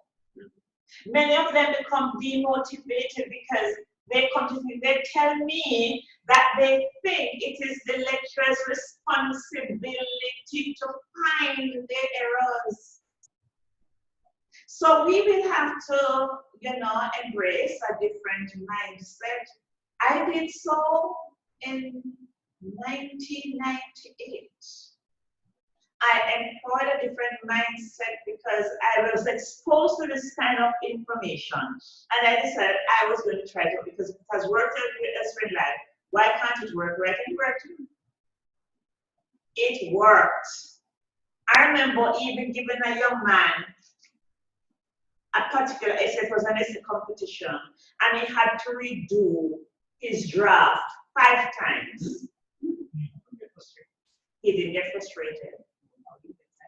He said, as a matter of fact, he had already gone through the system and had failed at another school and was sent to my school and was sent to me to see what I can do with him. You understand me?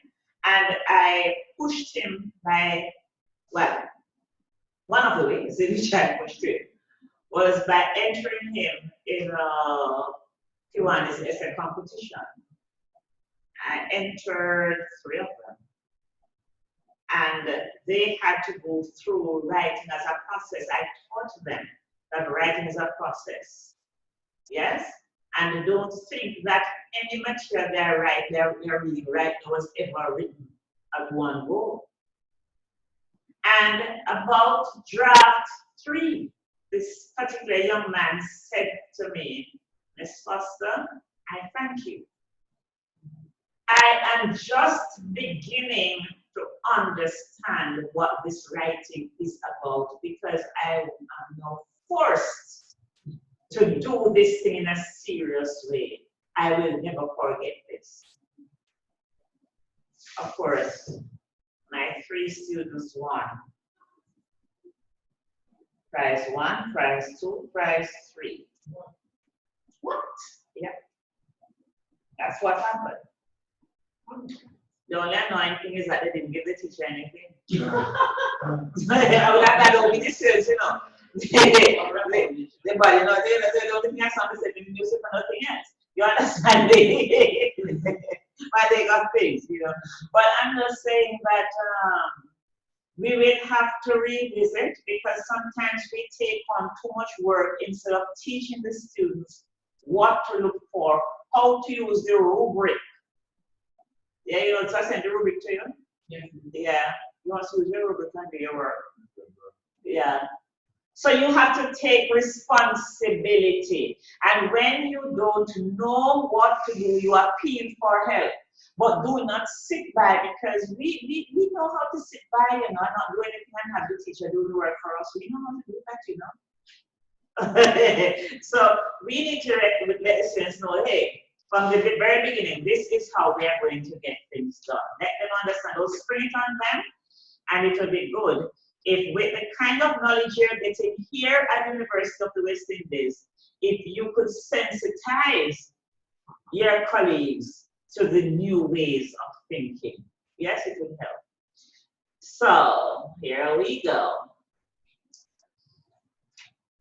And this is just further extension of SBA, which you're already familiar with, where students are required to work on. So to produce work over a period of time, yes, leading up to the examination. Now, the ugly head that I was referring to now is a number of candidates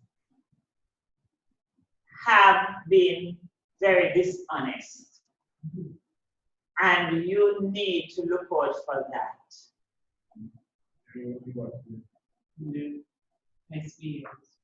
With the SBAs. What people are actually selling SBAs now, Yes. And I may have a relative or a good friend in a school in Kingston, for example, and I am down St. Elizabeth, for example, and that friend will send me his or her SBA, and I just produce it in a verbatim mode. Because I am in town here, It has no connection to down there, so you will get away. A lot of that is happening, and it gets worse. In a particular school, a whole slew of candidates are producing CD. Yes. Also, yeah. It has been discovered. What? It seems as if it's a thumb driving us. And all it is take out and you put in burn and white and you give it to me and to try and pass on so it goes on. They don't even think, and it is being discovered. It is being discovered. So yes, so with the internet, yes, we have many advantages. Here we are sitting together with our friends in St. Lucia, having a wonderful time, and two wonderful persons there. We know Kerry all the way down from Mobile. We would never have seen Kerry otherwise. But there are also disadvantages, so you need to be on the lookout for these things, right? But what's your thought on this SBA thing, though, as a component? Because there are positives, you know. Yes, I think what it does is to allow the student, especially if it's a social study SBA, it allows the student to get a feel of the real world.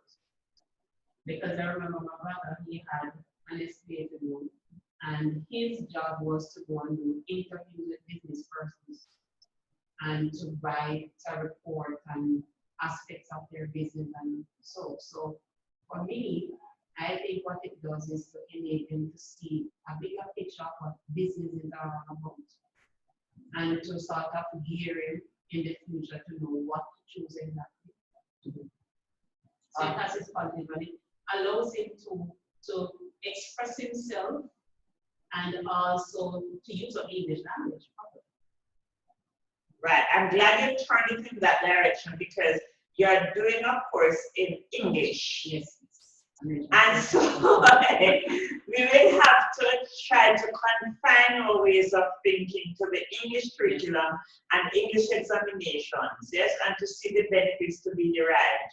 So here is English with an SBA component, and you draw on an example where students were required to go out into the real world to conduct interviews. And definitely that's a plug for English language development. Yes? So writing and reading are being, writing and speaking are coming in right there because I would imagine he would be required to write on some prompts and so on. And when he's through with his interview, he would need to write a report and so on. So that's excellent. So 2 skills are being utilized there. Yes? Vernon, what's your take? It's going to be easier for me to make sure that my students pass. Vernon is looking forward to this thing after all. I'm looking forward to it, but I realize the fear advantage. I can be much easier because I am one of those teachers who I like to see. I tend to think that I'm a teacher in a public school who has a private sector approach to what I'm doing. So there has to be some result from what I'm doing. And what this will mean is that it's going to be easier for me to ensure that I can give the students a clear advantage. Quite commendable thinking there. What about you, Carrie?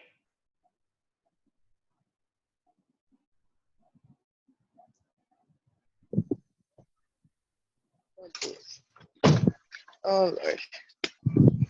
Can't see a thing.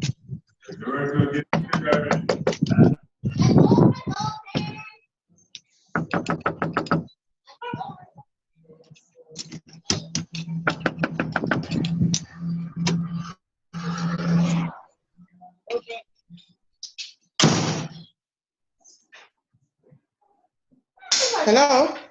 Yes, Carrie. Sorry, I couldn't see. I was outside. Right, from what I was reading about the the SBA component, I don't have an issue with it. I believe that it's something that I always implemented myself, giving the students a portfolio to do and marking them based on that. Hey, be quiet, please. What are the benefits to your students?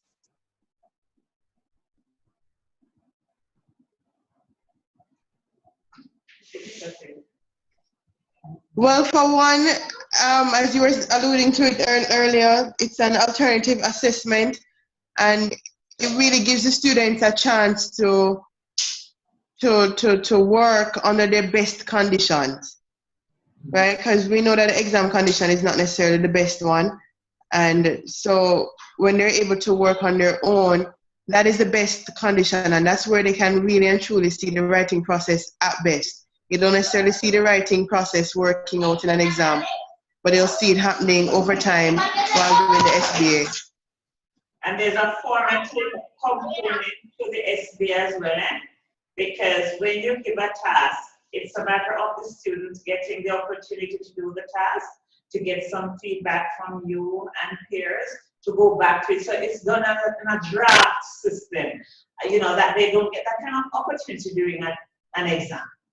Yes, yes, and the opportunity to research, yes, is there as well to open up their worldview, Mr. Vernon.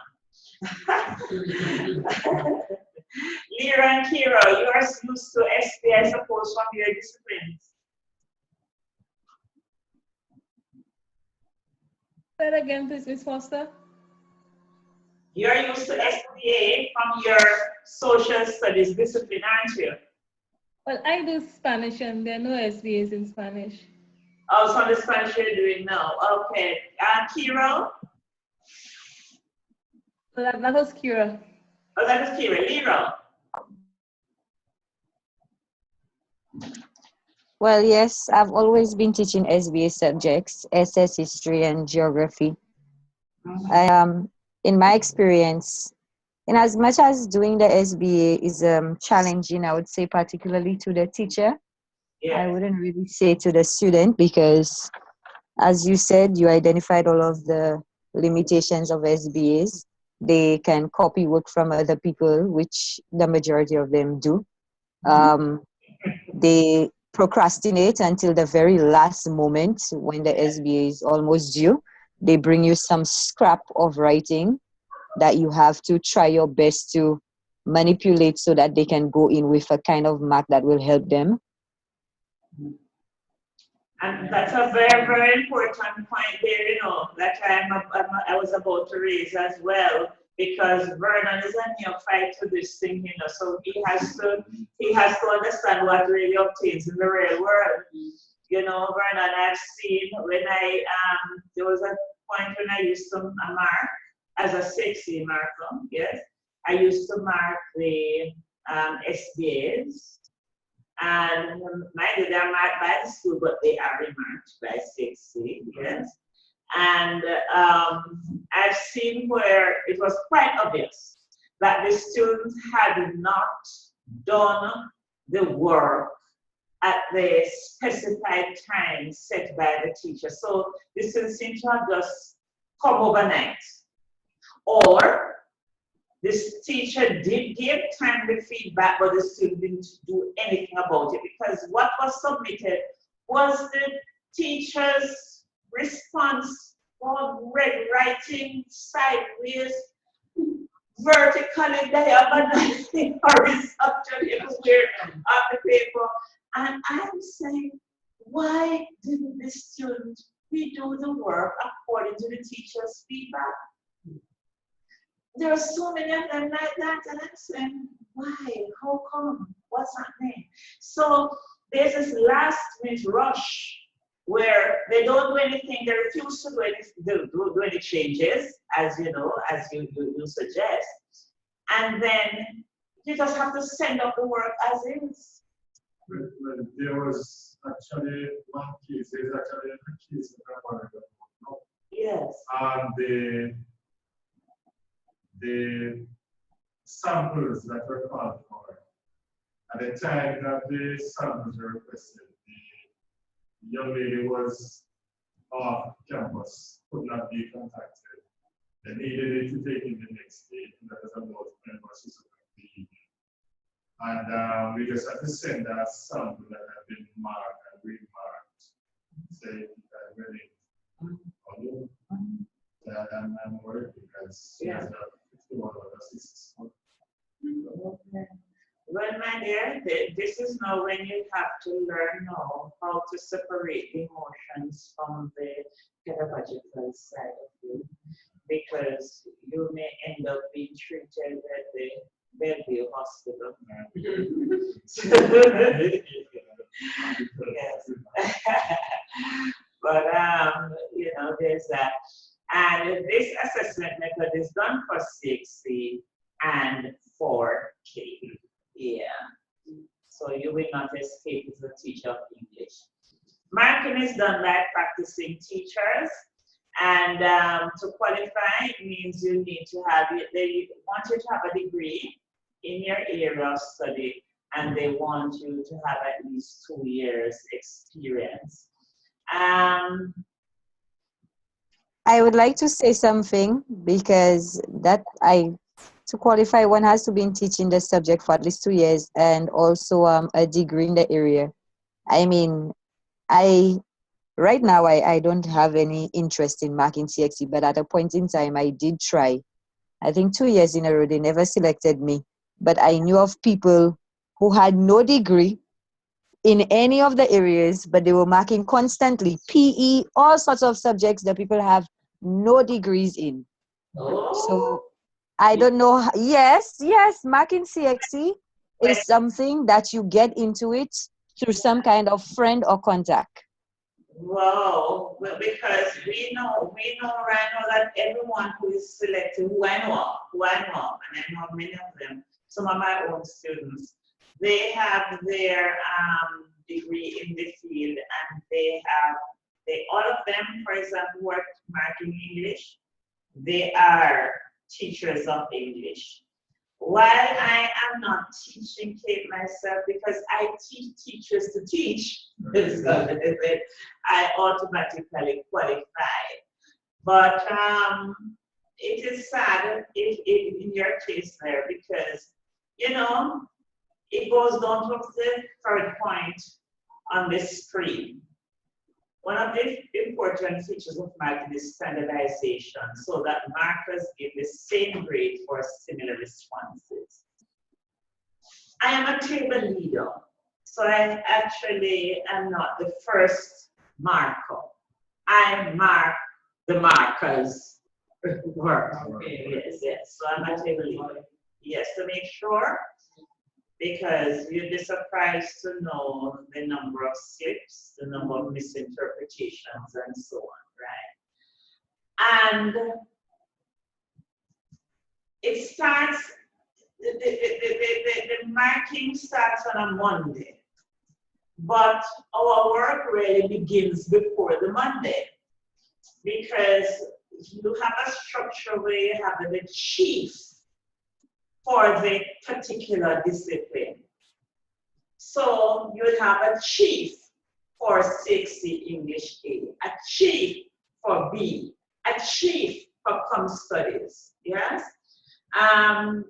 You would have an assistant chief, and so on. And then you have the table leaders and the markers. Now, the chief and his assistant or assistants, depending on the size, and for us usually I have two, yes? They will sit and mull over the answer key. As table leaders, we go in on a Friday. We spend both Friday and Saturday all day looking back at the answer key developed by the chiefs and applying these keys to responses. So what happens is that somebody quickly goes through, because you know, schools do have a reputation over the years. They can say, boy, let's pull a split console, and so on. And we have what we call a standardization package of 10 responses, okay? Now, we as table leaders are applying the key to the responses. But it's not that the key is fully cast in stone.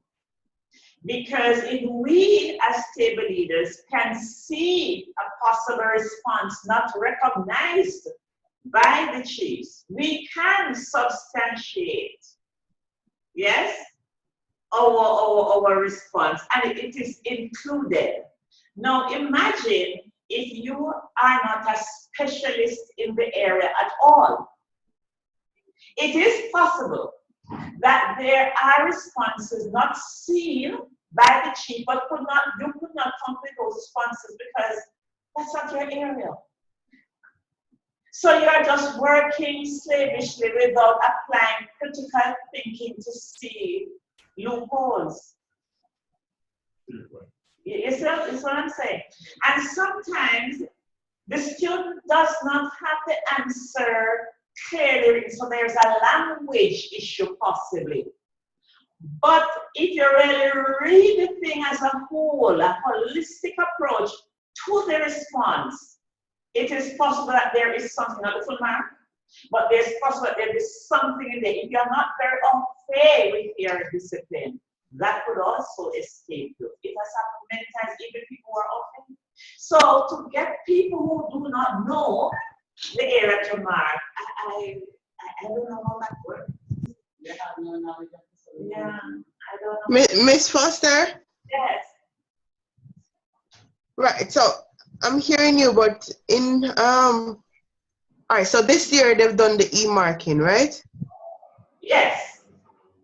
So it means that all of that procedure no longer exists because there's no table marking anymore, right?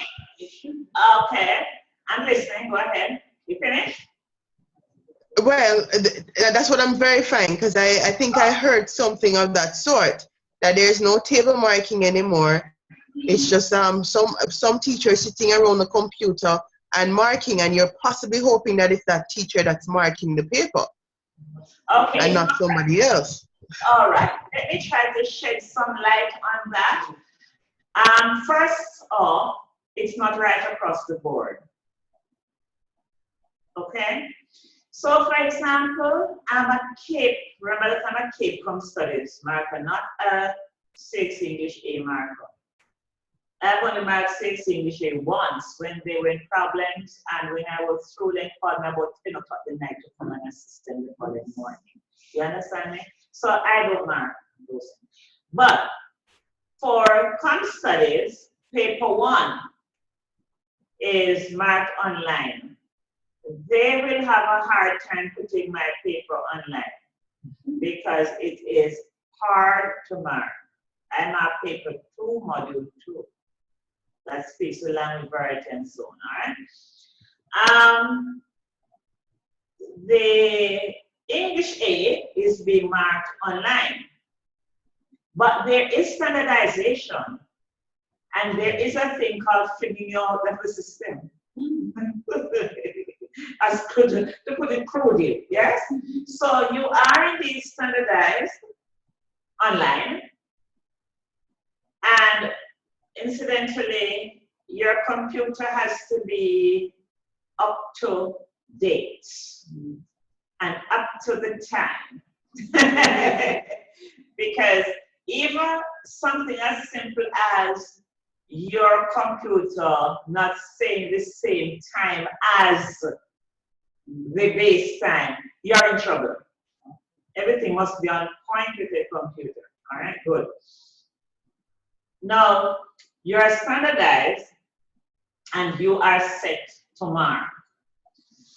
Unlike face-to-face, we're expected to mark X number of responses according to the context at a particular marking time. With the online, you're not given a quota. You are hopefully required to mark quite a good amount on a daily basis, yes? But it's not like when you are doing face-to-face. Now, it's very important that you stay within, I think it is a 2-mark margin. If you mark and it is, for example, 2 or more, either marks out, either 2 or more above or below what the stipulated mark is, then the system stops you from messing up the scores. And you will have to, they have their configuration there where you would now request to be re-standardized because you cannot have anything more after that. So you will have to request to be standardized. Now, I am to be re-standardized so that you can continue. I have met a number of markers who have been flung out the system for inconsistency. I have met some who have not been brought back on. As a matter of fact, they say to me, CXC has not even responded to them. That's what they say. I am thinking, though, that maybe it is a number of times that they have heard that has, that have caused the number of times has caused the problem. I am told that when you are given your set, you have a bunch to mark. I think it's maybe about, they give you maybe 500 essays. Yes? Yes, so you have your bunch to mark. When they fling you out, it means that they take your, if you had marked 10, and they do not see that, they do not think that you should be reinstalled, they just take your 4, 9, 10, go give it to someone else, as simple as that. And the last time around, many university students right here were called on. Those who are doing their degrees, not yet with the degree, they were actually called on to mark. And I know that they really needed quite a number of persons for English 8 this year. What? Even while it was being marked, when we were supposed to be finished, they needed people when they should have finished. Yes? So I'm saying to you all that disregard the degree part. I suppose those were in ideal days when you could afford to say no to people because you have qualified persons. You are now in the system, you are teaching for many, many years, you don't want to share the number of years. You could request. They mark in January, because remember they have the January exam, so they mark somewhere up there, and they mark again. But this is something that you need to find out. Read the portal or so and see if they give you that information. Because the thing is, they would hire you ahead of the marking. So for example, for me, maybe they'll get in touch with me about February, March to find out if I'm available for the next marking session. So, a couple months before the exam is to be marked, before they receive the paper, they are securing their markers. So that is just for you to know of and so on. And the last time around here, they paid about 51, 52 EC dollars. No, sorry. 51 or 52 EC cents per essay, per script, whatever. Yes. But as I said to you, while English A is on, and they're having teething problems with that, CAPE, not all of CAPE is on. All right. Yeah, that's what I'm saying. The studies, part paper 1. Paper 1 is on. Whatever they do. What is paper 1? Some short answer, something. Let's try something, whatever. Yeah, that one is on, but nothing else is yet on. All right. That takes care of your answer, Carrie.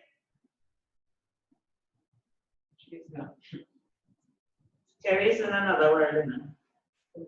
Terry Ann. Am I breaking up again? I'm not hearing you one bit over here. Did I answer your question? Yes, yes.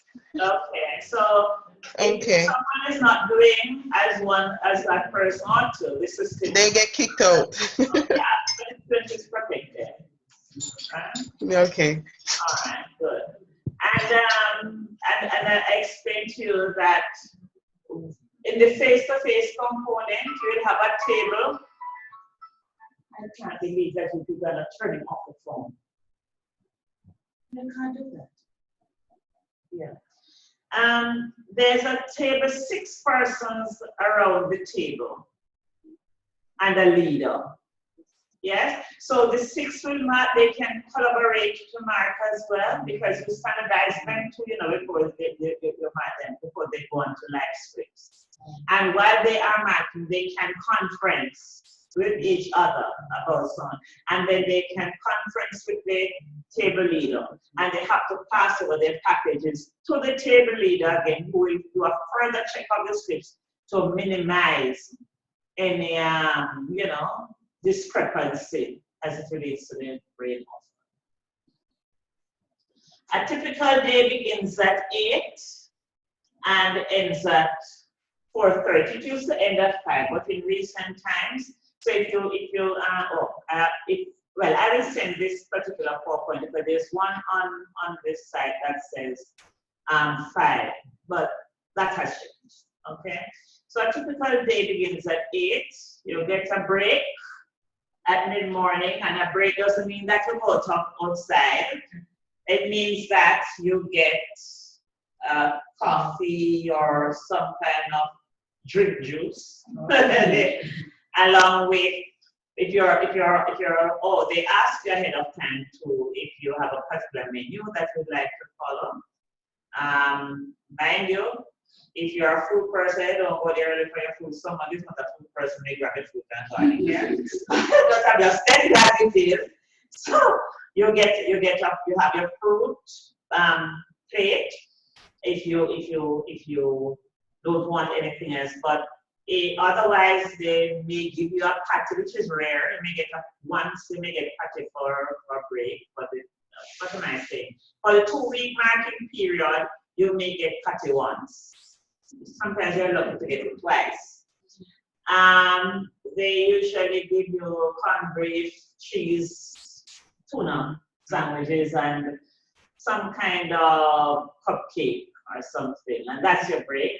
Then you go for lunch, and the lunch is not bad, variety of stuff. And then during mid-afternoon, they carry some juice, and they always have water and ice.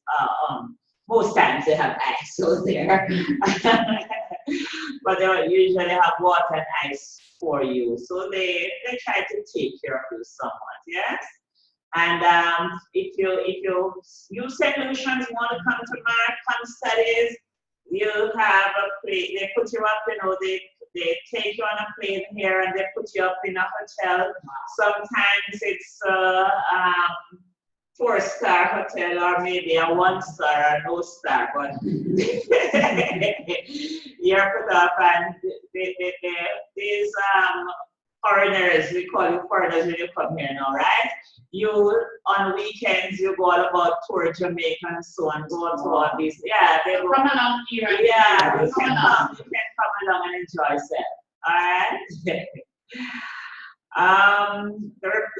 The reports for having marked and so on. As table leaders, we have to put together a report. So for example, I'm responsible for paper 2, module 2, but so too are 4 other tables. So there are 5 tables marking the response. We as table leaders will get together, brainstorm the strengths and the weaknesses that we have seen in the students' responses. And we don't critique the question paper itself, although we may do so orally, but in writing it's the students' responses. and we prepare a detailed response that to give to the chief, who will then send it off to the various schools. So it will, for example, tell you that this is a question. This is an example of the answer that should have been given. Many of the students gave this response, however, and we share what are the issues and we give suggestions as to what the teachers could possibly do. So you're saying that they didn't realize response to this? No, we don't do it like that. We just speak generally about the issues that we see. So a particular school does not get known. That's right. As a matter of fact, when I'm marking, I don't even know what school that is unless somebody knows the code on the tape. I wouldn't know what school it is. And that is the end of our presentation here today. All right. The question is this change from the UK-based exam to the Caribbean-based exam, or curriculum for that matter? Let me use the word curriculum instead of exam. Is it a change for the better? What say you?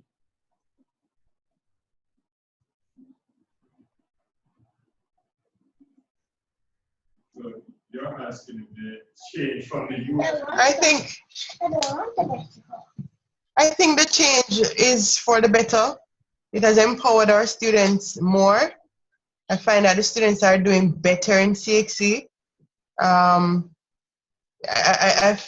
It's not like there are more people coming out with greater subjects than there were years before. So I feel as if it is a motivating factor for our Caribbean peoples to feel as if they're moving out of the illiteracy and the rut.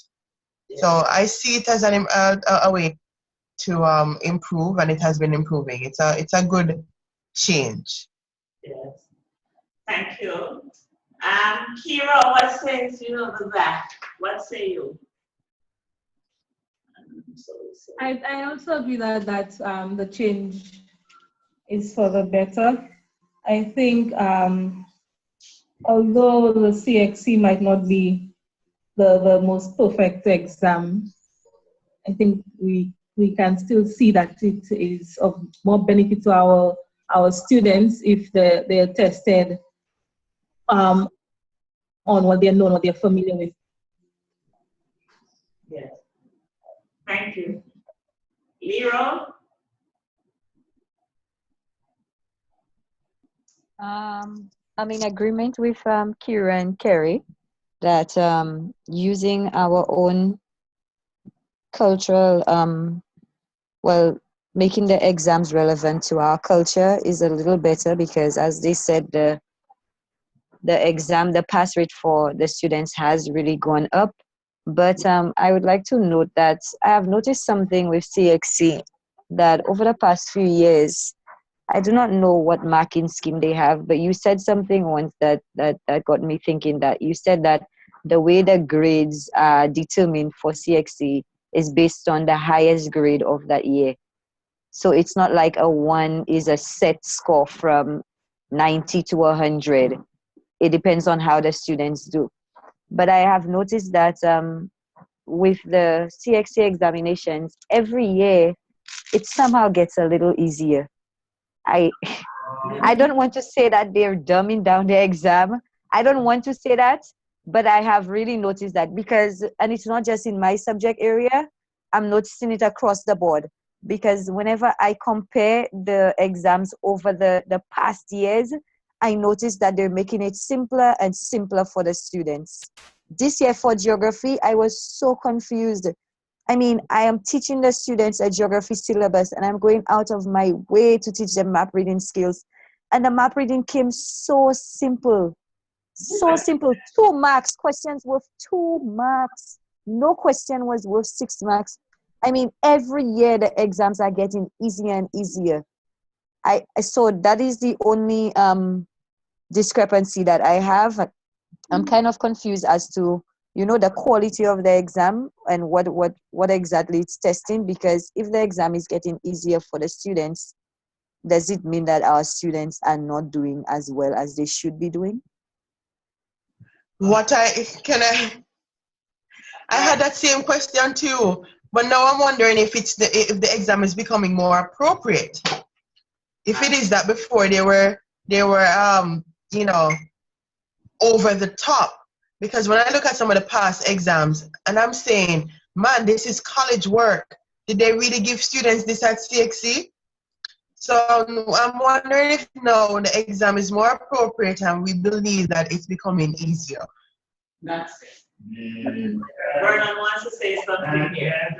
I deliberately did not say anything because that concern that Lira has is a major concern that I have. And the students, I'm at one of those schools where the GCSE students coming at the lower end. So when they go to grade 11 and they're sitting the exams, and we get that student who passes subjects, that's a good student. And all of the students who went into the math exam this year came out celebrating. The English exam, I can predict as a teacher over the years because of the repetition in the multiple choice items. And the same thing for all the other subjects. Maybe I shouldn't say that in front of this pastor. But when I look at when I think about the 6 exams that I did at high school, and I'm trying to find a copy of the papers for my internet. And the ones that I've seen now, are very easy. When I have copies of the 1979 to 1982 CXC paper 2 exam, and when I look at what is on it, and it's the same basic question, persuasive writing, well, there's no summations. Persuasive writing, I remember there's one with, I think there are 1 or 2 points, and writing short stories, and I don't remember what other writing pieces there. The questions are similar, but what is on these papers tend to be much more easier. So the student, and I remember distinctly during this year's exam, telling the students, listen to me, CX is making it easier for you to pass the CX, so when you come to Kiev, they know what to do. That's what I was saying, that's what I did. They're just moving you along so that when you come to 6 form, the exams and the students are saying the exams are easy. I want to look at it from another perspective. Lyra mentioned something about she went out of her way and she really ensured her students got the concept. What if the teachers are working more strategically to help our students? What if the content is being more, the curriculum, whatever? What if we are working so much to help our students that when our students succeed, it's like, it's so easy because we help them to make it easy. Because I think teachers are improving with lots of workshops, the lot of studying that we're doing extra. We are doing much better than we used to do some years ago as teachers. And I do think we have mastered to some extent a content area wherein we have the pedagogical skill to put forward for students to understand. Because, say for example, our language here, if we apply all the strategies we are learning here, our students will be better essay writers, they'll be better speakers, they'll be more competent, not just in English, but across the curriculum in history, in social studies, and therefore it doesn't only go speak to their passing English language, it will go over to the other areas because even in GSAT, the students did extremely well this year. What if we are improving as teachers? We need to pat ourselves too. Kira, what are you saying about in this debate here? I think the point of the exam is not to fail the student. So I believe that if after the results come out every year and CXC analyzes the results and then they go back and probably they analyze the kind of questions the students have and so that probably, okay, this question didn't test what we wanted it to test, or so many students have problems with this with a particular question or something. I think that it would be natural that they would try to maybe reformulate or redesign the exam so that so many persons do not end up failing. Because if you have, let's say, 10,000 persons doing English, and then out of the 10,000, you only have 3,000 persons passing, at the end of the day, what was the point of the exam? As if you're still creating that kind of us and them situation that you want to avoid. Like you have, okay, these 3,000 persons are going on, they've gotten their ones and their twos and their threes, and then the rest of you, what happens to the rest of you? So I think the whole point of the sex is not to fail the students, but probably to find a way to help them make the grade, or to help them reach whatever target that we want. Let me just make one, I think it's my final contribution to this thing. I was playing football one morning at one of it was a Saturday morning, the rain had fallen the night before, at one of the traditional high schools. At the end of the football game, I was leaving and I saw a boat that had been in the rain. It was on the ground. And when I looked at it, I took it up, kept it until it was dry. That is not my desk at the school. It's a series of mathematics past paper from 1979, coming all the way back. And I'm sure that if I took any of the 16 math papers and matched them, I could see questions. It's very easy for students to pass. Exactly. Okay, you mentioned here about looking at what the students did, looking at their strengths and weaknesses, and analyzing particular areas that they failed in. Now, that's what we have been taught to do, to analyze exams, to analyze students' performance. Yes. And if as teachers, we set an exam, most of the children fail a particular strand or area or topic. It is our duty as workers, work together in a team. How can we help students to pass this next year? What strategy should we employ? We have been working on this, and this is what we have been doing recently. I remember, I'm a grade 4 teacher in primary school. I remember one year, most of our students did poorly in measurement. And what did you think we do as teachers? Oh, we worked on measurement. We get practical things. Students have to take it in their instruments of measurement, and they have to make things, and we just go all out. You know what happened that year? Students just getting 100 in measurement. 100. What do you think? The exam was easy? No. We worked hard to help them. So we are working hard as teachers. We are learning and we are implementing the knowledge that we have learned. But because we learned, it becomes easy. Then we say, but see, I said 90 easy for. It's 90 easy to get or whatever. So the point is, I think we need to look at it in different, from a broader spectrum than saying the exam is being, or a better term, watered down, or making it easier, or it's so they are doing well. I think we are doing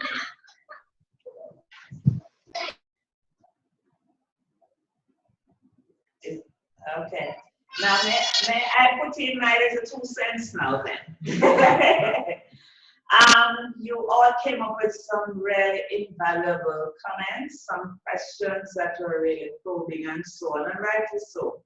One of the things I can say to you though, is that a lot of reflection goes on as it relates to students' performance and the test instrument, a lot of reflection.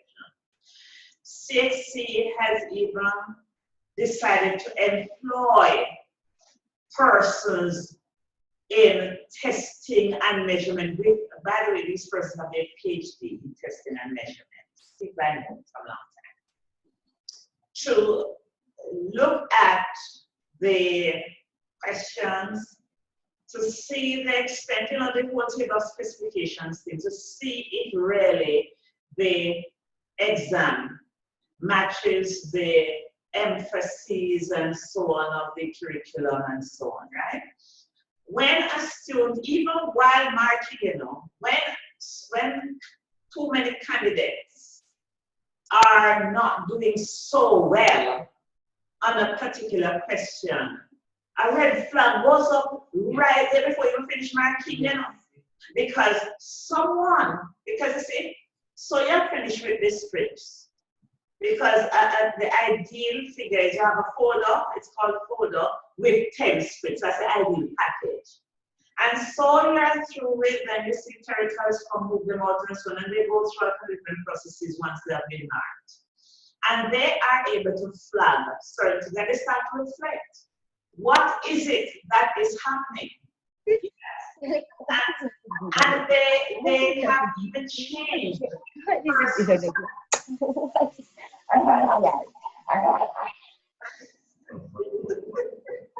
is that? Sorry, my daughter unmuted.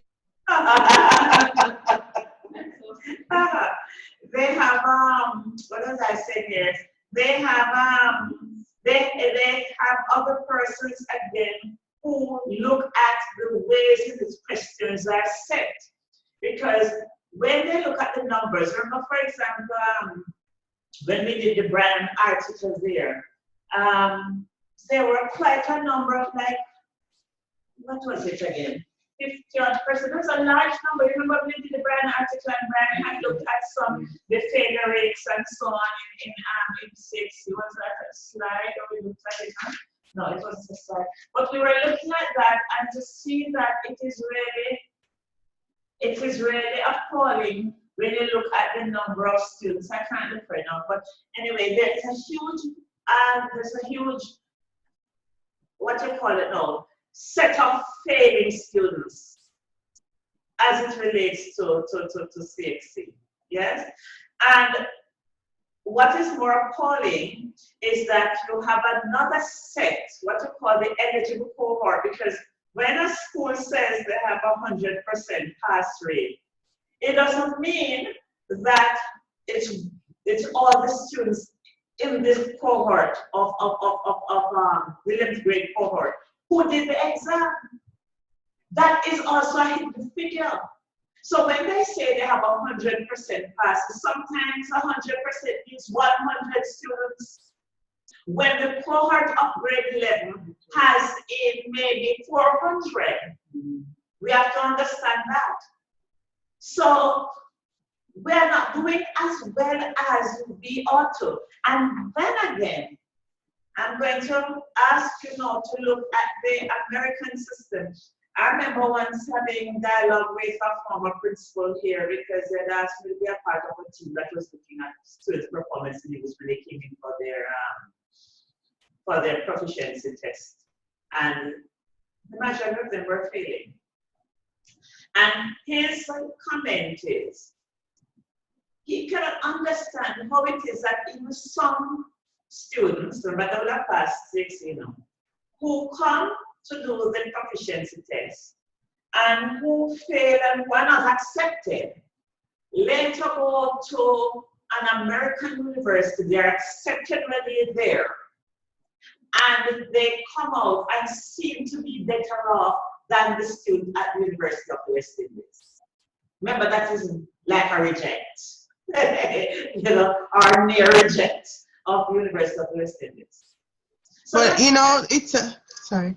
Yeah, so the point I was making is that when you look at the work in America, the academic work in America, and you look at the work being offered by us in Jamaica, then you will realize, and I suspect it's the Caribbean because we are doing a common kind of paper now, a common kind of academic work. They are below us, So when a student does a master's in America, That's her first degree in Jamaica. My daughter just graduated as a microbiologist, just graduated last year from here. And while she was in Kansas, at that point, she thought she was going to do her master's, okay? Since then, she has gone into the world of entrepreneurship. Since I reached that pour that, and she realizes that, oh, okay, that's the way to make money, okay? Do a first degree, then go into entrepreneurial work, and then do a second degree after that, all right? So she had, at that point, she thought she was going to do her master's. So she met with some professors at his university. And they thought she was so bright. I said, huh? They thought she was so bright. They took her for lunch off campus the following day. And when she returned to Jamaica, they were holding her at my house to come up. They took her, they showed her a slew of rooms. Which do you wish to teach in? They're giving her a teaching assistant job. They said I could pay for her masters and whatever. Because they said, how is it she knew all the things that she knew? Because all the content there that she's in at University of the West Indies at the first degree is master's work. When she told them she's in a lab for 8 hours, they said, what? Our lab is for 3 hours, and that sort of thing. So you see, the intensity of the work, the depth of the work that we do here is really way above elsewhere. And so we now wonder, is it that we are being repositioned? We here are not used to that level of work that we are talking about now. It is so easy now. Is it that we are being repositioned so that we are more in keeping with what is going on elsewhere? That's a question for us to mull over. Because millions of dollars right now, it is being spent on the what you call them now, all kind of different experts they claim. Yes, 65 different experts to ensure that the exam is really doing what it is supposed to be doing. Because guess what? We are into regional integration. We are far gone into decolonization. There is no reversal right now. We have to be progressive. And so these are things we have to think about. Over to you, Kerry.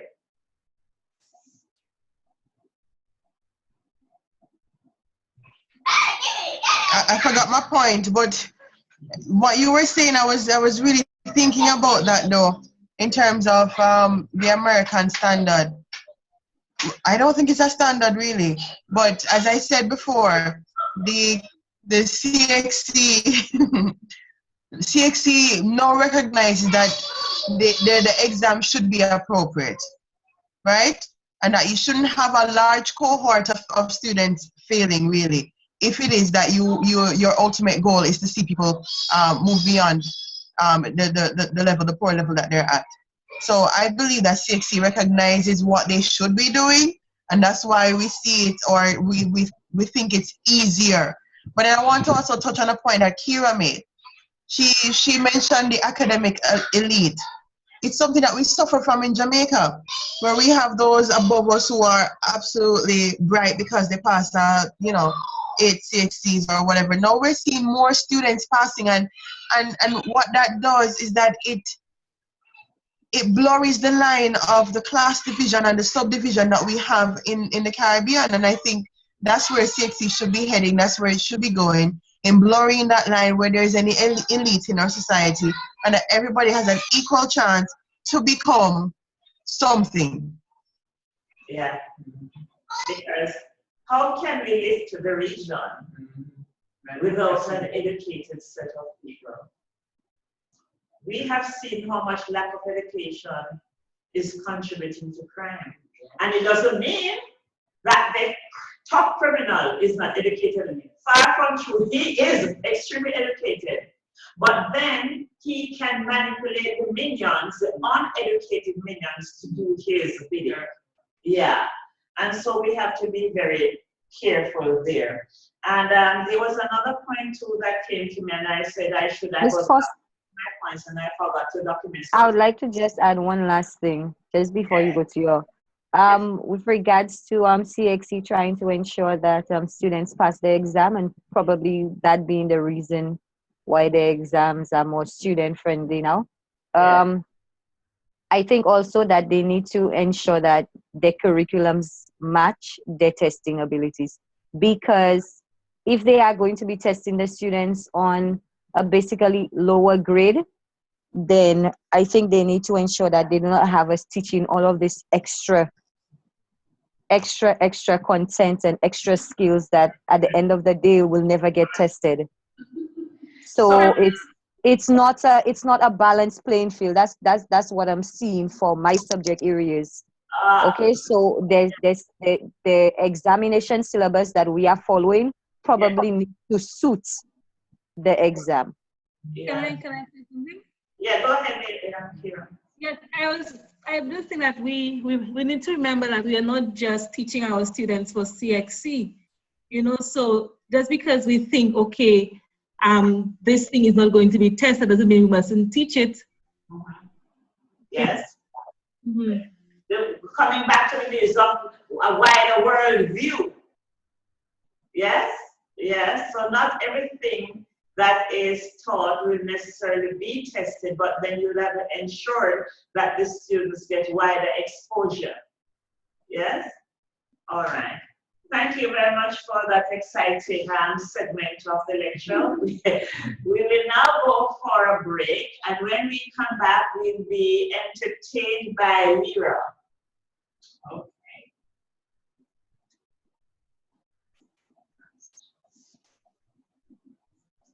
How long is the break? 5? 5, yeah, 5. Oh. Yes. And we'll be entertained by Lyra when we come back. Why is this not going on? No. Right, me too.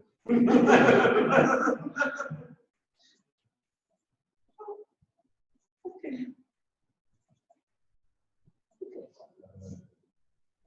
I don't know.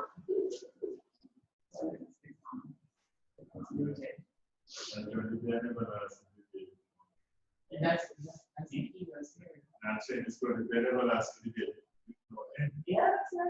But then these are kinds of things that is areas of focus, and we can eventually get to the right people. Yeah. Because what she said is very important. Remember that we started off by looking at the first number of pages, one of them, but don't. So don't think your thought is in their contribution to the change. And get to the right place. And when you're reading what is people care, all you do is something 5 or 6. That's it. Then we can be very important. Of course, when the teachers are accessing this, the teachers realize that we can't just sit in the classrooms anymore, taking years of service. And then every themselves will come and get some degree under the belt here. What is happening? The master students, at least 2 students in that one. White toppers. There you go. There you go.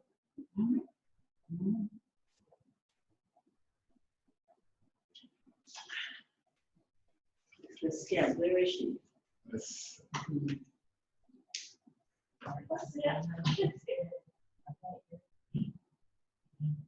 No, but what she said,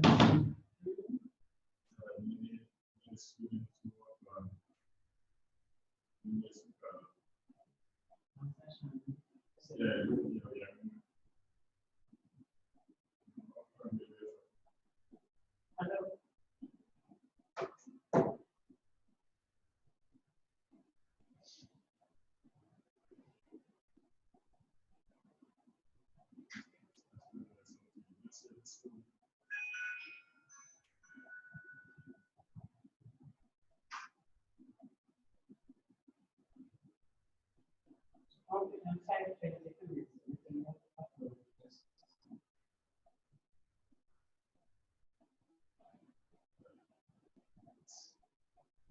Yeah.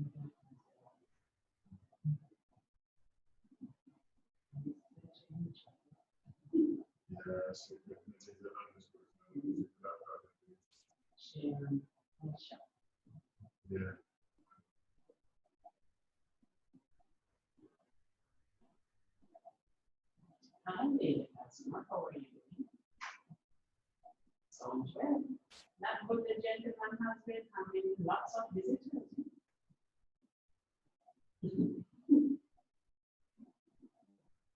Yes, because of book function, there's the commitment and the function was on. Is he still there? So Bishop Parker, everyone, and the name here, with Bishop Francis here. Anita, like,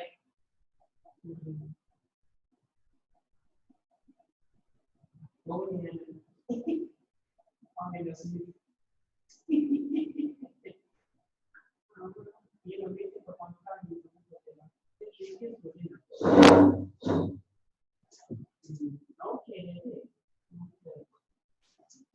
Think so.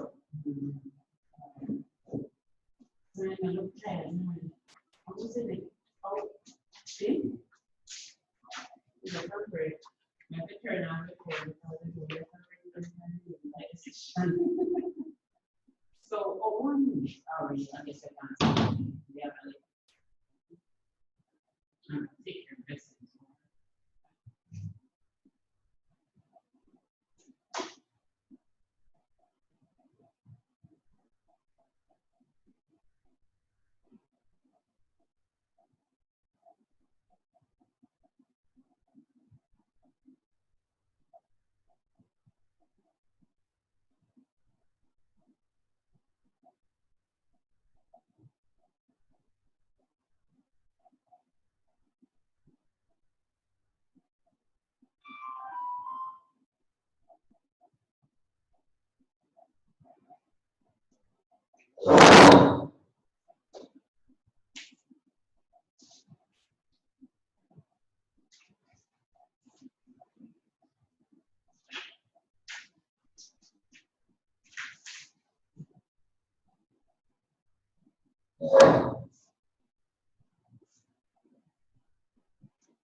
That's funny. You're here, Brenna? Yes. That is so why. We're sitting where I can do a presentation. So we're just in that 60. To run at 60. See, when you're in the job, I have to do what is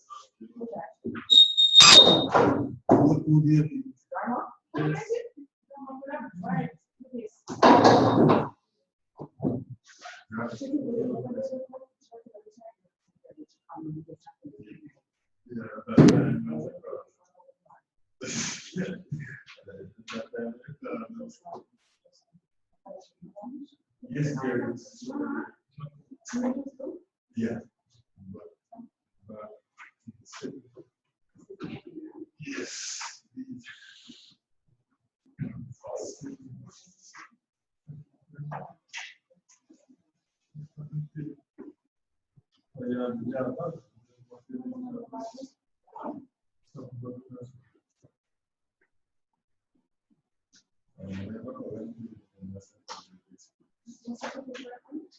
Right, so we're looking at the 60s.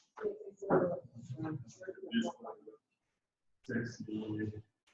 Another one.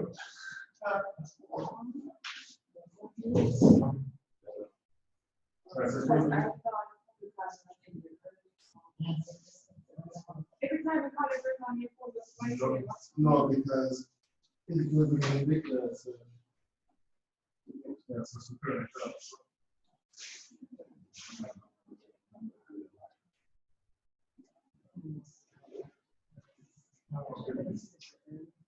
No.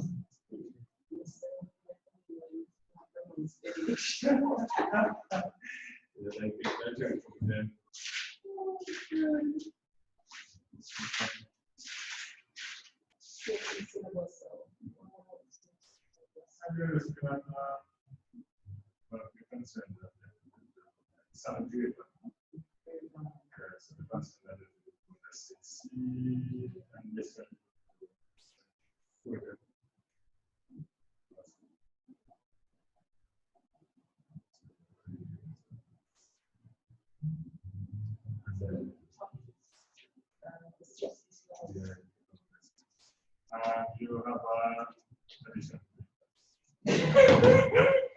You want to pay my television? That's right.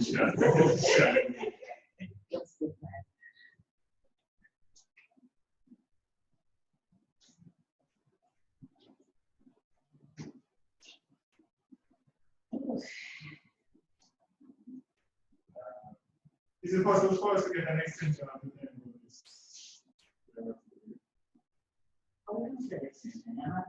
Do you realize that next week is the last class? Yes. And and that is another assignment. And when I finish my, I must send it up to the second round.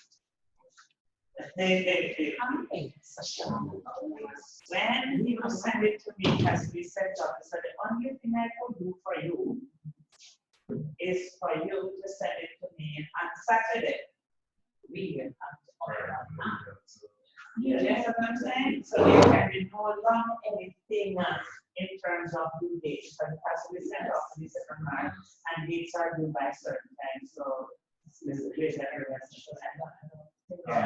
yeah. We send it to your email. Yes.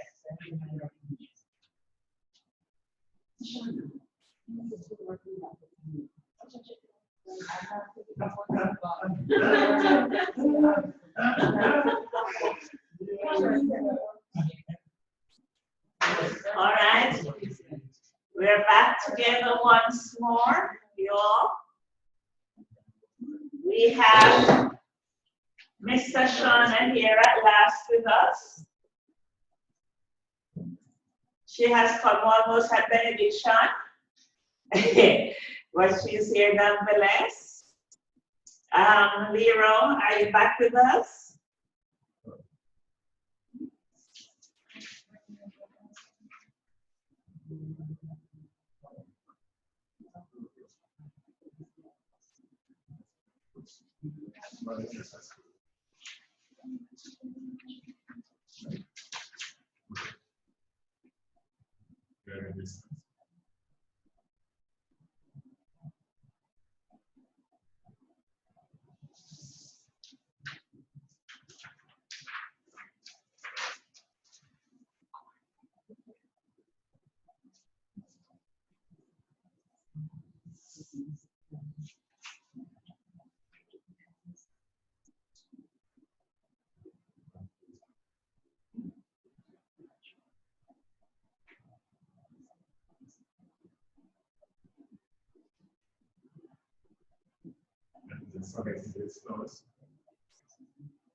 We're back.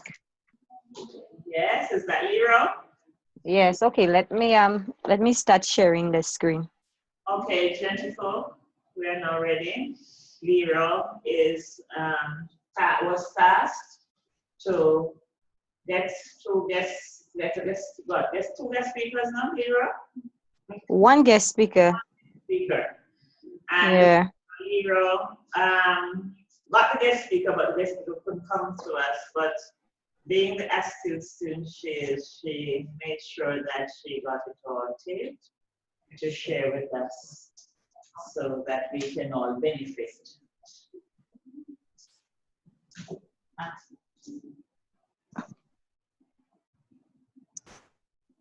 Okay, is everyone seeing the video?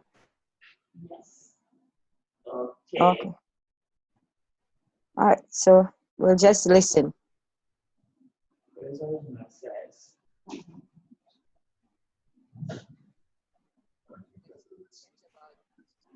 The teaching of the C-Sex syllabus, English is C-Sex syllabus. And the first question is, what are the objectives of the program?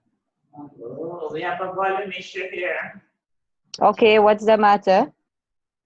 Not hearing. Not hearing. Oh my goodness. What will I do?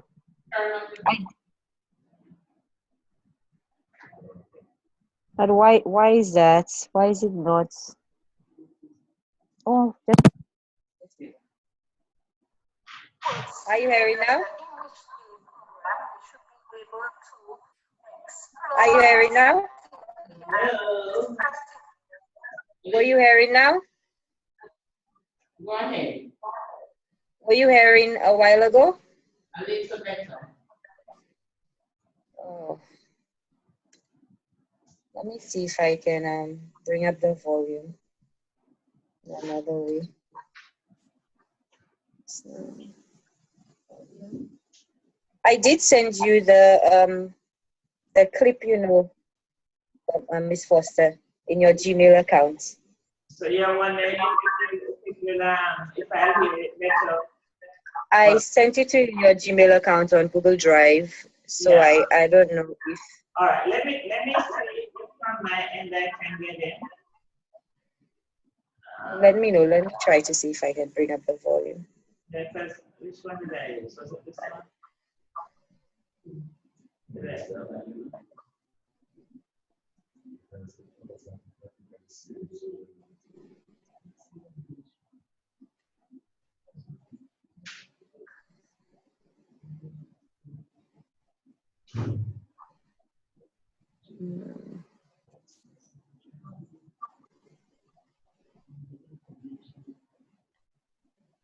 Questions about the teaching of the C-Sex syllabus, English is C-Sex. Hold on there. Miro, Yes, I'm hearing that. I'm hearing You got it? to me very well, but I didn't share it. Miro and Terry. Okay, well, I'll stop sharing my screen and I'll give you the opportunity to share it on yours. Okay then, so they are saying, but I want to know if they're hearing. Kira, are you hearing? Syllabus. And the first question. Yes, I can. I'm hearing. Did you hear that, Kira? Yes, I did. Okay, beautiful.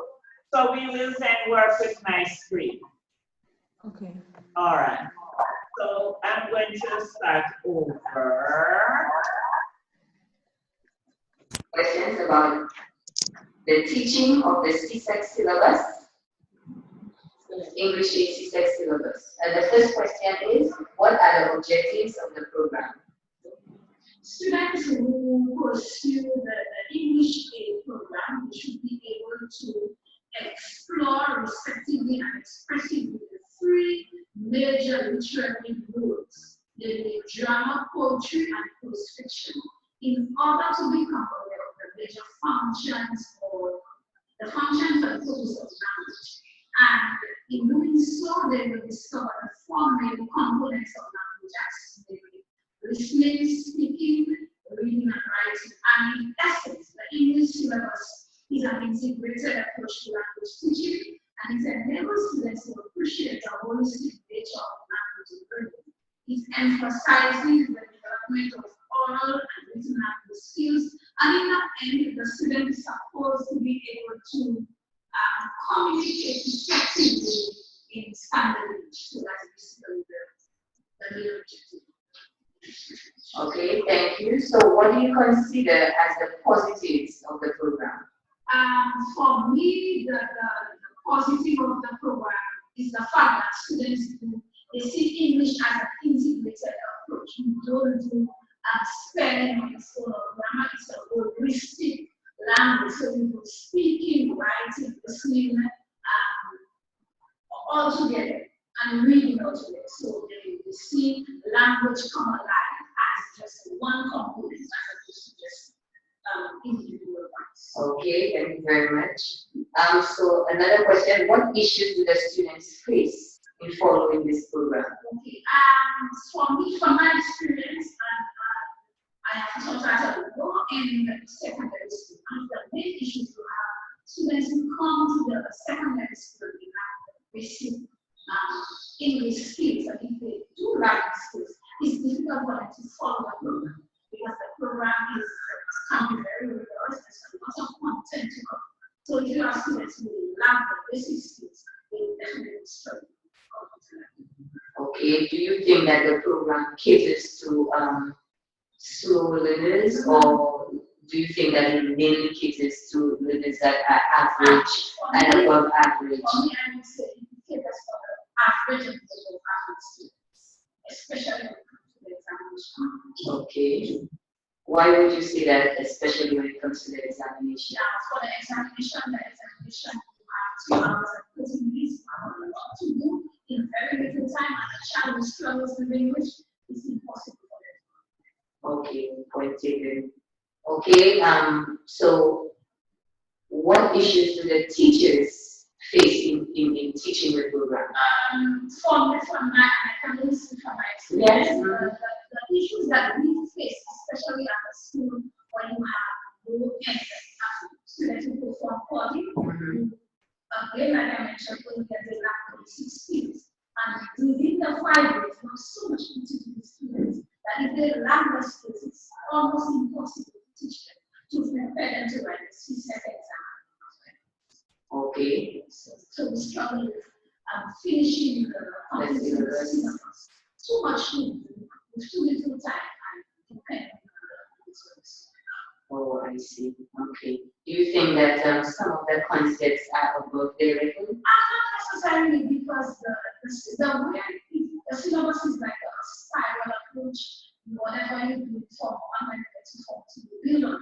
But the difficulty that a lot of students have, like I said, the low performance students, because they lack the basic skills, and they come to me for one, they don't have the skills to teach them what they're supposed to learn at the primary school. So it takes you like 2 or 3 years to bring them up to a form 1. By the time you go to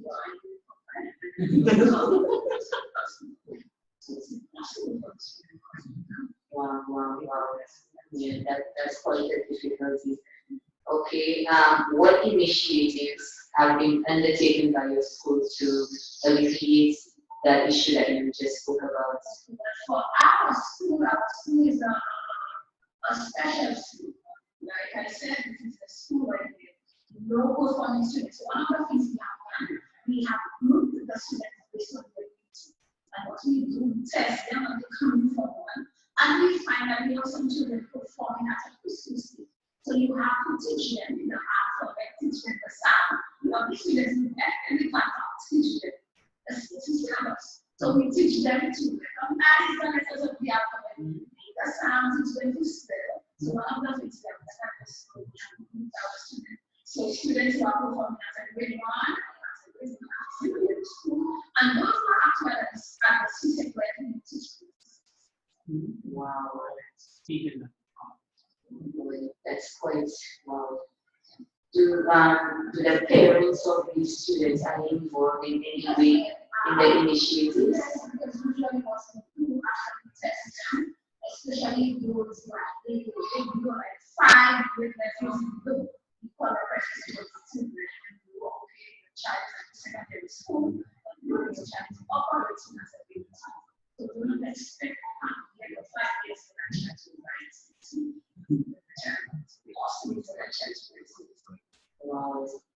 you all have any success stories? Or? We have, yes, I can very my school has success stories. We do have students who come with 17 good stands at common insurance, and they are able to get a 2 or 1 in English. Okay. So it's not in the majority, but to have 1 or 2. Okay, and the last question, what are some advice and recommendations that you have for a novice teacher? For me, for a novice teacher, I would say, 1, make sure you know your students, make sure you know the teachers. If you are class, you want to be very because it's going to be feedback that you are standing, you are teaching a class, I'm teaching the CSEC syllabus, and the students are not. So you have to know your students and teach the students. Wow. Would you recommend for the novice teacher, do you know about the use of the Creole vernacular in the teaching of standard English? Yes, I do. I think, and I'm one of those persons who believe that you teach students about their words. So what you do, and if a child comes to you, well, that's not so much, it is a notion to me that needs to be our past until I think today, in a lot of groups, we have students who come. Most of the students who come, a lot of them know the English, but in the past, students who come to kindergarten and they are only learning university, they don't speak Creole. So what do you do? I don't understand and teach that child English. So what I recommend, and sometimes I do it like this, you say something in English, and the students don't get it, and you tell them, say, their flag, I see I'm talking about the cow, you say their flag is a cow. And they say, oh, okay, so you use what they do. And then research will show you that you teach students before they go, you use what they do, and you take them to the right world. So these are best theories. Acknowledge that and understand that. Okay, thank you very much for your time. All right.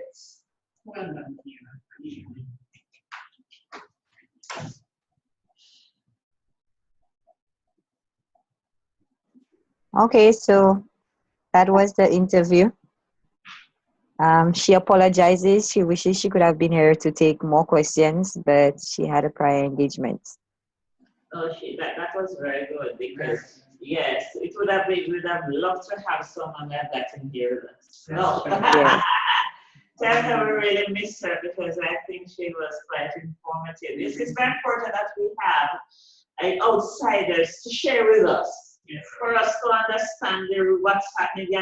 And what she has said to us has resonated deeply with us because we share similar problems, similar teaching, learning situations right here. As we say, this is not a national exam, this is a regional exam, a regional curriculum. We are all having a similar problem. So it is good to really hear that, while the problem is not good, the fact that we all can understand and empathize and so on, I think, that's good. Showing that we are really one region here. Feedback. Did you have anything else to say outside of what she has said to you, No, I think she covered it all. I asked her all of the questions that came to mind so that she can respond. Mm-hmm. And she was responding to 6C English A.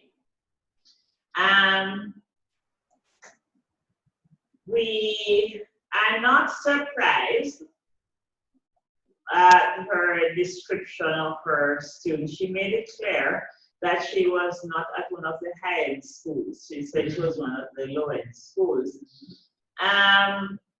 At that school, Lero, is it that they spend 5 years from grade 7 to 11 or something like that? Grade Yes, they do. They spend 5 years, 7 to 11.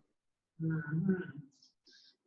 I just find it, though, somewhat interesting that throughout the entire 5-year period, there doesn't seem to be much change in students' academic competence and there's an English competence. That's the impression that I'm getting. It is true. Huh? That's what exists at that school. But external factors have a lot to play in the students' behavior and what their abilities, because the majority of the student population come from the part of the community, well, not the community that the school is in, but View Forts, a part of the South where you consider it the ghetto. Okay. Mhm. So many of them, I would say 90% of the population of the school comes from that ghetto.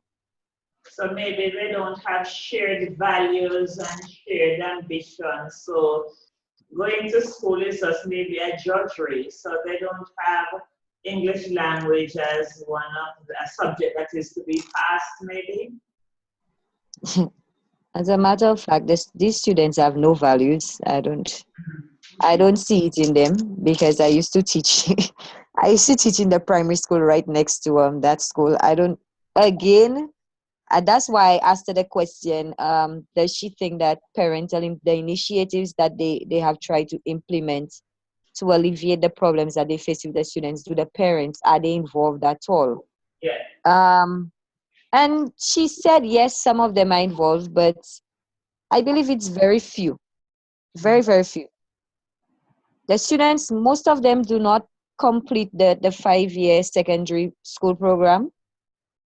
Of those who do complete it, their attendance is very poor.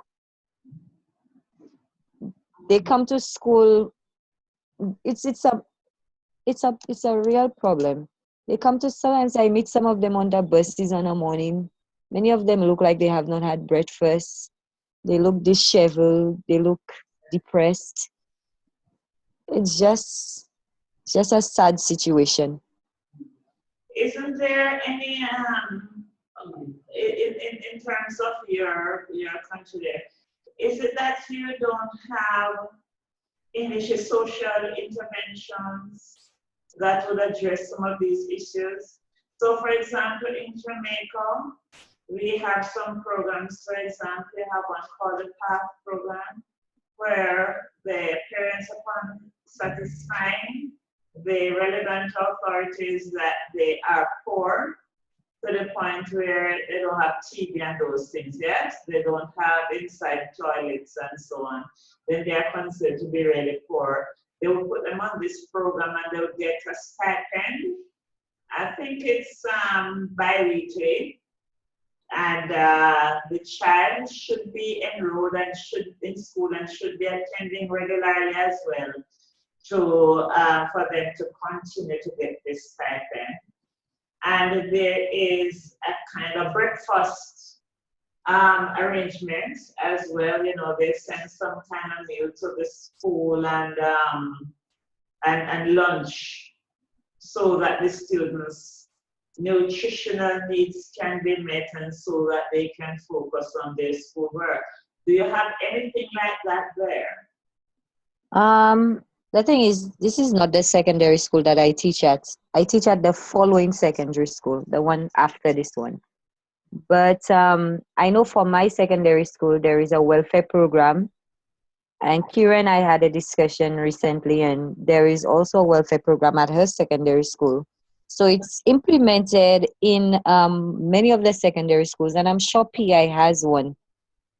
I'm sure it has one, but the problem with PI is that the number of students that would have to be on that welfare program probably accounts for the majority of the student body.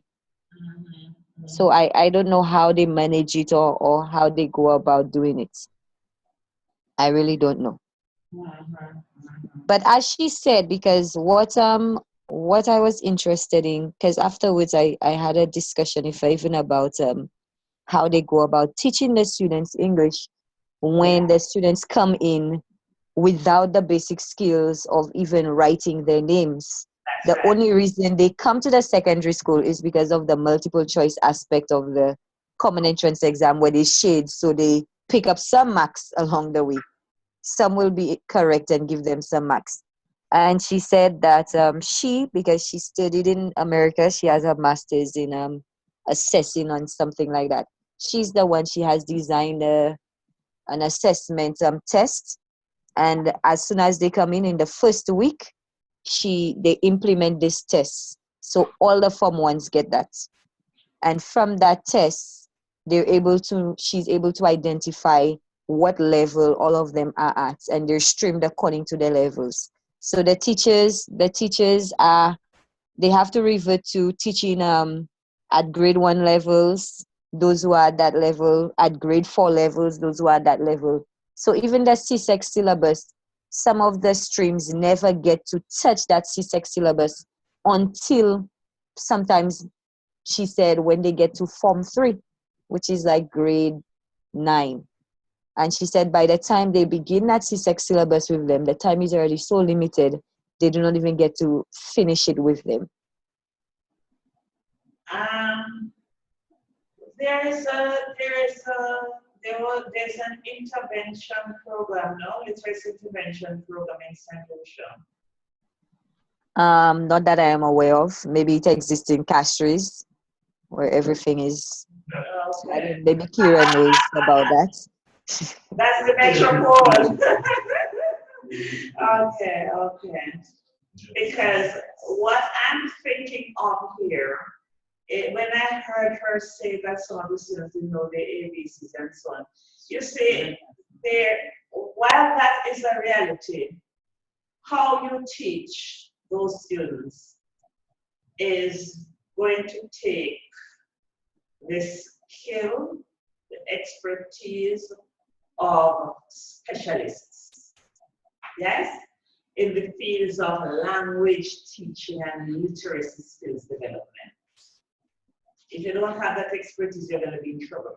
Because, for example, if a grade 7 child doesn't know ABC, you can't just teach a child ABC. Because there is a thing called age and motivation. Yes? Brown has written about that. Spada is about that too. And the fact is that when you're at a certain age, you have to just take age-appropriate materials to students, put it that way. Because if an adult doesn't know his or her ABC, you dare not teach that adult about CAT, CAS. That is done in a prima class, not in a grade 7 class, not with an adult. You would have to, if the child has no C for an adult, you don't teach CAT, you teach CAR. You see what I'm saying? So you have to think of the psychological well-being of the learner when you are deciding on even the word to be used. You have to use materials that are grade appropriate to teach the grade 1 concept. So grade appropriate for the child's age, or should I say age appropriate? Yes? Although we know it's grade 1 material, but the material must be age appropriate to protect the child, because no child wants to know that he or she really doesn't know ABC. And I'll share with you an example. We have traditional high schools here that have literacy issues, but they'll never have a class called literacy or any synonym thereof, okay? They will go to the regular English classes, but we know that they are not going to achieve much. When my institution sends students out on teaching practical, that's my substantive institution, sends out students on teaching practical, that school will take a literacy specialist. And one year, I supervised a student there. And she was quite distraught because she came to me about after 2 weeks, because I told them, usually I told you, I would tell them not to come to me during week 1. Try to find their footing. Don't think that they're depending on me. try to stand out there and understand what's happening to them before they come back to me. And so at the end of week 2, she came back saying she didn't know what to do because many of the students who they pull students from classes. So maybe there are 3 grade 7s, they'll pull 2 from this grade 7, another 3 from that, and so on to build a class for her. And she said when they came to the reading room, they were not opening up the windows. It is the metal louver windows, schoolroom kind of windows. They are not opening them up because they don't want others to see them inside there. So I asked her for a description of the room. And she said it had a lot of mobiles hanging from the roof. I said, excuse me, in high school? But that is basic school treatment of high school children. I don't want to be seen in there either. And so on. I said it was dusty. So I said, then you going to dust the room to her? You need to clean it up.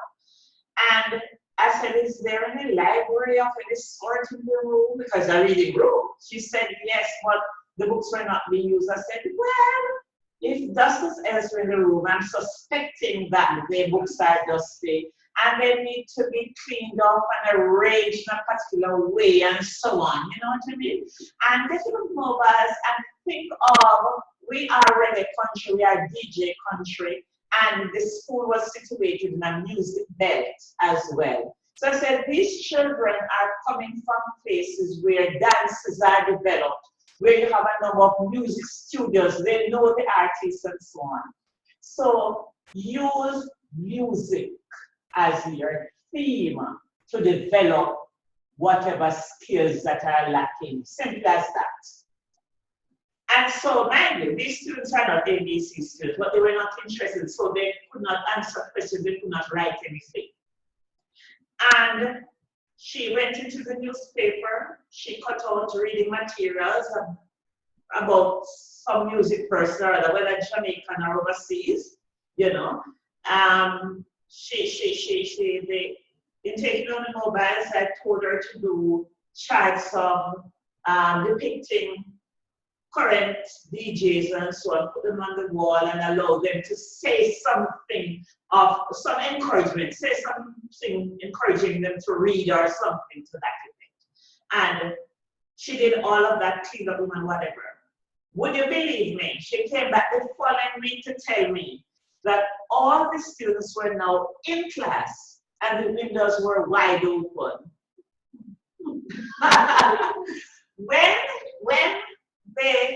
When it came to the end of teaching practicum and we had the external assessors coming in now to give the final grade, I remember distinctly that we had used someone from Dewey here for her.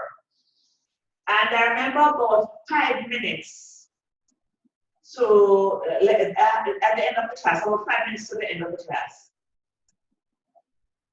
the external turned to me and said, but Karen, I haven't written anything. God have mercy, I forgot that I was in an assessment. This class is so engaging. She brought in, she was doing similes. And it was a similes yes, a recap, similar metaphor recap thing. And she brought in R. Kelly. I am a mountain. I am a whatever, yes. And she brought that in and the students were bouncing and responding. And so was the external assessor, forgetting totally that she was there to assess. So the way in which we teach, yeah, we have to think it's hard work. But we will have to think of their interest. We have been saying that in every class, you know, you realize that? We have been, yeah, we have been, every time there's something that keeps coming back at us, students' interest. So if the students are coming from the inner city area there, what is it? And I mean something positive, no, not anything negative about your steel and all those things, but something positive, yes? What is it that those set of students would be interested in that another set in another location would never have an interest in? That's something we need to think about, as simple as that sounds.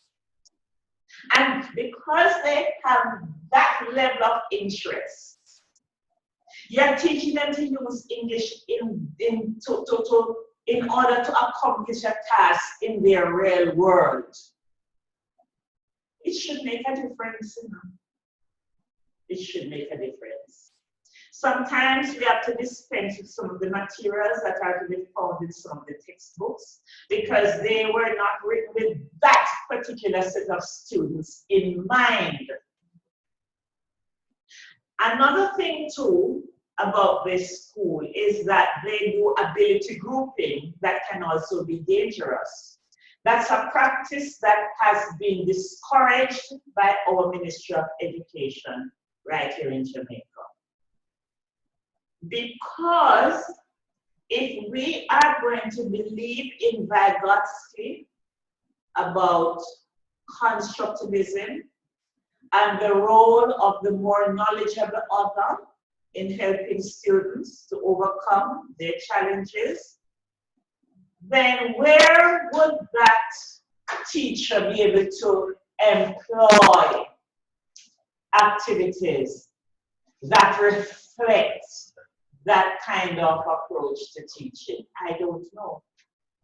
Because when you have more advanced students in a class, they can help the teacher to help the less advanced ones. But when they're all at the same level, then it becomes harder on the teacher because the teacher seems to be the only more knowledgeable author. You see where I'm going here? So nobody to help the other than the poor teacher, so the teacher is under a lot of stress. So, you know, some of these things we have to bear in mind. I like the fact that they respect their students' first language and use it to get them to get to the second language. I like the fact that she's teaching them from what they know, so she is including skill, you know, theory. And she said something of great value. If you know your students, then you know their interests. You know what will motivate them. Yes? In order to reach them. Because to have them for 5 years, that's a long time.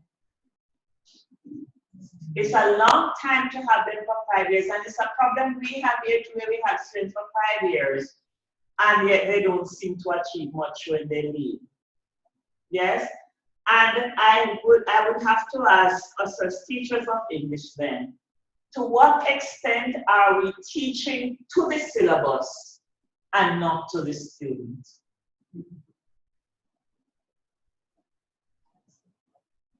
That is something as teachers of English we need to reflect on. When we get to our students and they're not where they ought to be, because at the secondary level, then you know we have to be looking at what's going on at the primary level and the early education, early childhood education, like we have to look at that. But what can we do when they get to us? For 5 years we would have them. What can we do? How can we use our own songs in St. Lucia? Songs that resonate well with those students. To use that as a point to teach some point of English or other. Are your schools looking to technology? Kira and Lira.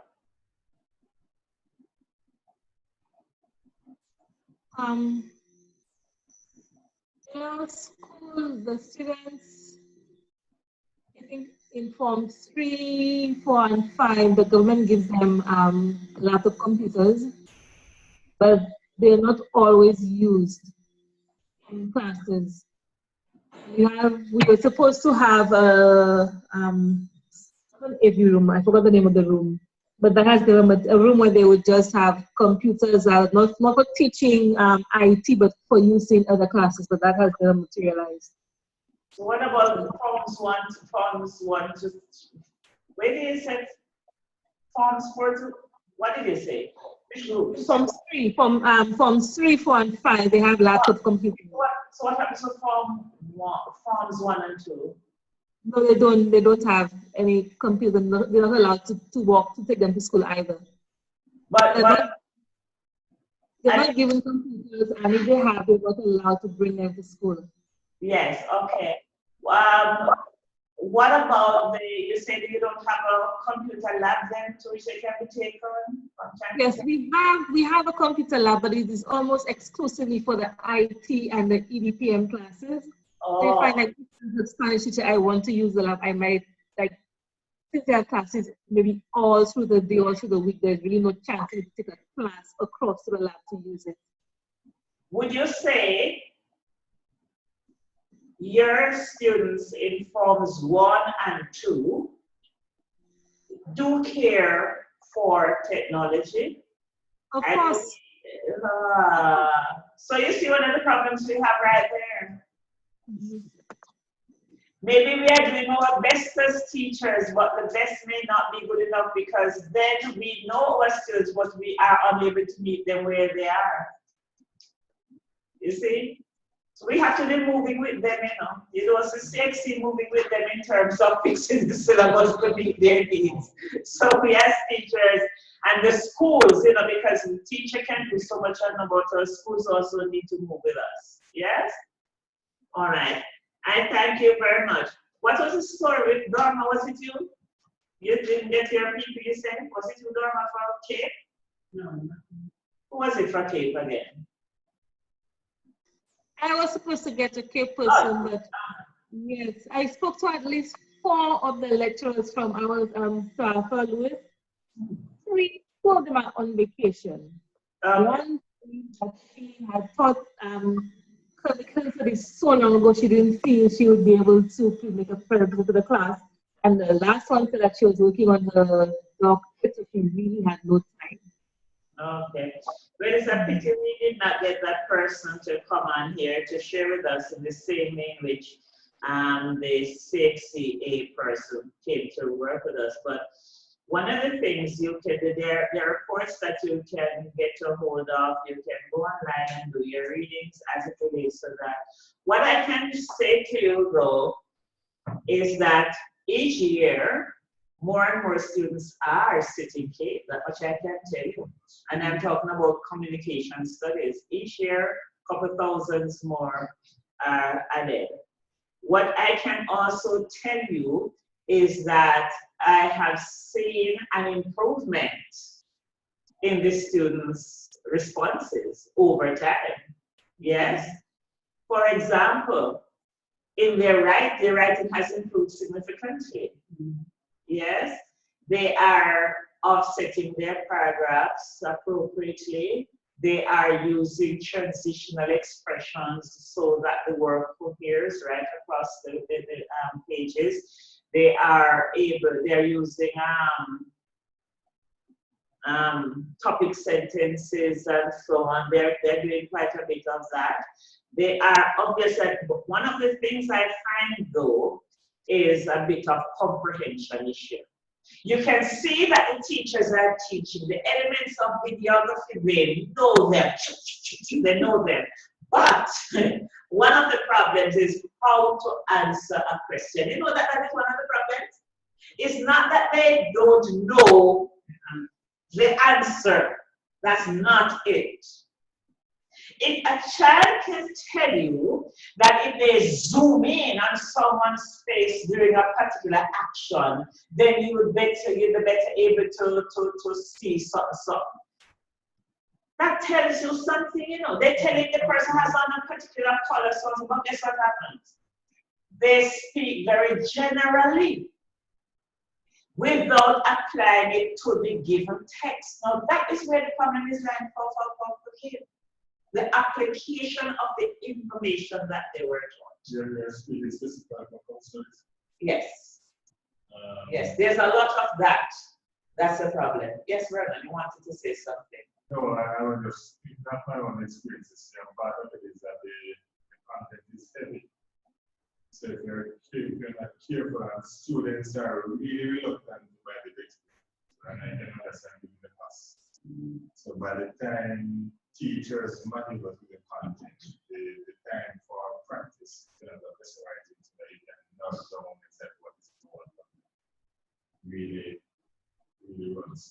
think they should they consider that. So then, are you saying then that while you are teaching a concept, you are not doing the application? Yes, yes, we do. But the content, you do the application, but it's a case of balancing your workload because functionalist teachers are usually English and literature teachers. And there's something with this SBA now. I'm not sure it's going to work out. Okay. But between that and the IAs, and but I know some schools just give the students and send them out to seek a fish. But I prefer to really work them through several drafts and guide them in terms of what they're doing. So usually something is going to lose out somewhere. Yes, because you see, you have to understand if a student, and since I'm on videography, let me stay there.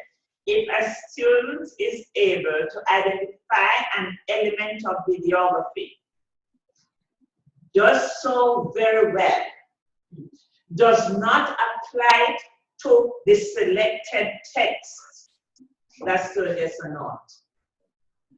I need for you to understand that. No. So it matters not that the student knows the elements. It is the application of it. So they will have to find and say, if when Tom fell off the chair, if the thing zoom in and they had seen Tom's face and so on, and how his eyes rolled over and his whatever was exposed, then that would have caused the audience to laugh. You see the application now? Yes. If you don't write like that, you're not getting a mark. Zero again. You're not answering the question. You're not answering the question. You're just simply regurgitating some content materials taught in class.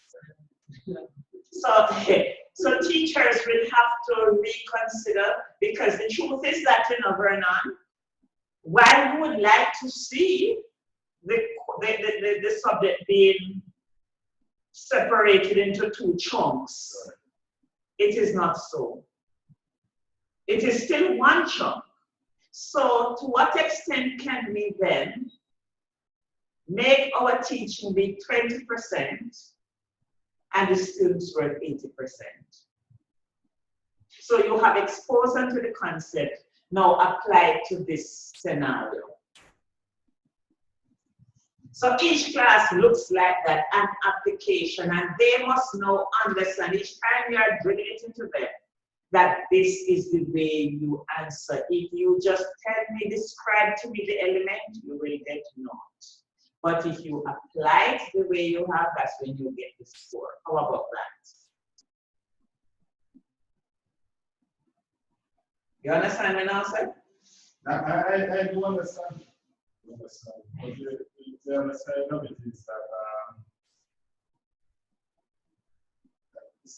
to me, CXP has teachers teaching these subjects. How often do you bring the subject teachers together and say that? So, for example, like in the year, these are the sort of questions that we have. These are some of the areas that we find particularly troubling. This is really what we expect in terms of responses. What I've had to do this year, I think maybe about 6 or 7 schools, I've had to literally find teachers to collaborate. So where's your report? Your report details that sort of thing. Right, but the report is not interactive communication. Whereas if I see the report and these are further questions that I want to ask, it's not possible. No, because since is not, because nobody's paying anybody to do that sort of thing. You have people on you have people who you'd have to, the school would have to pay to come in to keep such workshops. So somebody like a Dr. Harold McDermott does these. But I think 2 years ago he did one at Chester, But I was looking out for the one practice last academic year and they did not. I don't know what. Maybe no one had requested it. Very Well, you need to, if there's a body of teachers, then you'd approach your administrators and they get in touch with him. And there is something for him to come on down. But 6 is not into the business of doing that kind of training now. All right? All right, maybe close off on this segment, or is there anybody who wants to ask a question, say something, whatever? All right. Now, at this juncture, I'm going to allow you all to interface as it relates to the assignment that you have to produce. I was asked whether I would consider an extension, and I said an extension would only be for 1 extra day, no other day. It means then you will email me your Word document on Saturday. That is what it means. What if I finish it for Friday? Can I put it on RVLE? Can I upload it? Email it to me. Email it to you instead? Yes. Okay, no problem. Just make sure you observe the format given. Yes. Just make sure you observe the format given and the details given in the assignment. Okay.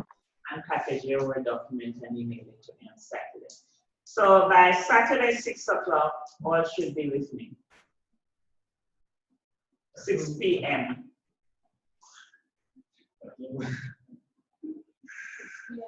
You're welcome. So you can now get some opportunities to discuss whatever you want to discuss.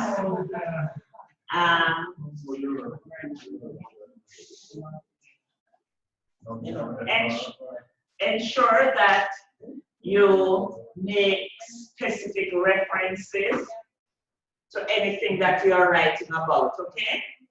You are not allowed to generalize about a strength or a weakness, just so. You are required to be very specific, state the specific page, whatever is on, so that one can check back on it right away. Mrs. So, You said to state the specific I'm not page. sure. I'm sorry. You said we have to state the specific page for the example.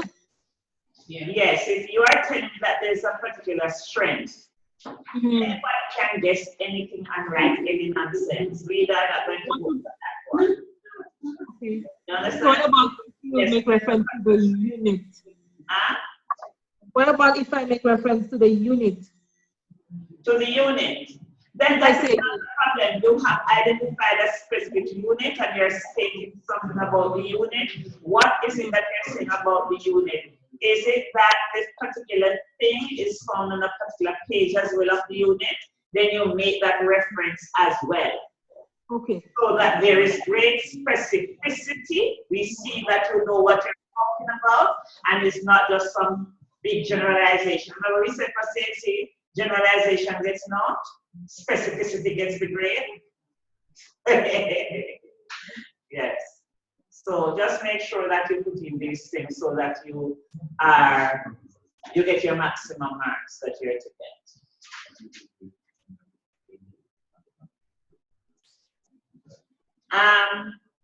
Kerry and Leroy, you can go ahead and speak to this, you know, if you so desire. We can share construction of some sort that they may have there and ask for your feedback. What do you think? Is this grand nonsense? Is it making sense? You can do that. I had a little problem with the I was trying to speak about the Fry's readability formula, and when I counted the syllables in the words per 100 words, like the number I got was low. It was not plotting on the graph on the y-axis. I don't know. Probably I wasn't counting correctly. I tried. And if I do try to use Fry's readability formula, do I have to identify the particular page also that I tested it on? Remember that you need 3 pages in a mess. Three different excerpts from the text if you're using price readability. Did you remember that? Yes. I remembered 3 different yes. Yes, you would state yes, you would definitely have to state because next thing you know, you're not using it appropriately. Yeah, but I don't know. When I tried it, I don't know, because probably I was not doing it properly. That's what I'm saying to you, because I find certainly here that the majority, if not all, my students have a problem with the counting of syllables. When you count syllables, do you count words like what were some of the words I didn't count? Let me see. Let me just take any example in a passage. Do you count words like wool? Yes. That has 2 syllables? 1. Remember what a syllable is? Oh, so you count it as 1. Okay, I see. All right. Remember, So you count 2, and all of these are 1 syllable words. Hold on. Remember what a syllable is. It's a unit of sound with 1 vowel sound in it. The vowel sound might be very overt, or it could jolly be a schwa. Remember, schwa is a subdued sound. So, for example, the word T-A-B-L-E, table. That's 2 syllables. You have the open syllable T, and then you have B-L-E, B. There is a schwa E, a subdued kind of E in B. Yes? So do not watch the location of the E. Do not watch the number of vowels in the word. It's the sound that's important. So if I have the word, for example, lightning, that one up in the sky, light, that's 1 unit of sound, light, because it's only 1 vowel sound you're getting there, light.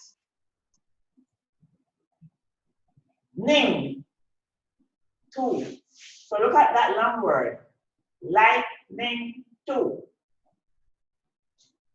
Are you with me, Lira? Yes, I'm listening. Yeah. Lightning. So pay attention to that.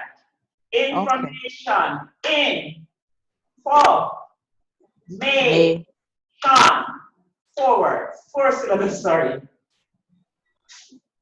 Okay, all right. Yeah. All right. Yeah. I have a question. Who is that, Kira? Yes. When you're evaluating the book, if there is an accompanying website, can I include that in my evaluation of the text?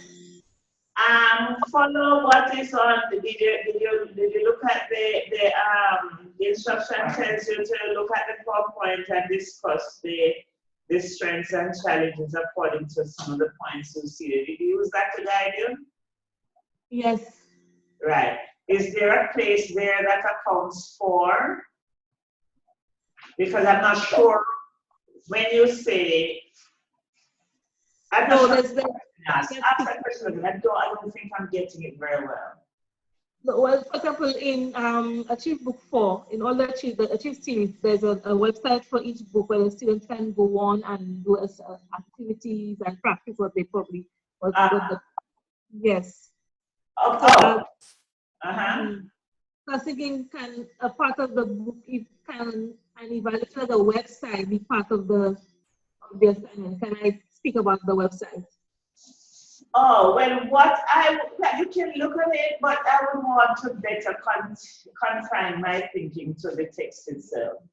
But the idea that there is an incorporation of technology into it is a strength. Not necessarily. I don't think it's necessarily a strength. It's not, you don't think it is by what you have seen. All right, fine, no problem. Because you can justify what you're saying.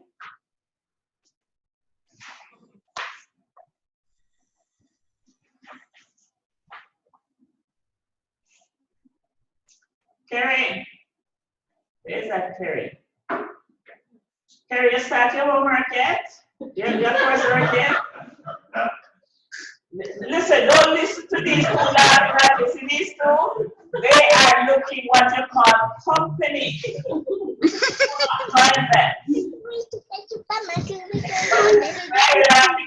Control them. They want that over there. Yes, I'm doing it. Why are you stammering, Kerry?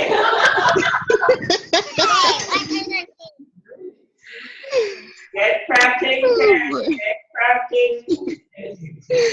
Yes. You can't all be so absorbed in the course and not be producing good work, because you have all been excellent examples of students in this school program, excepting Sasha, of course.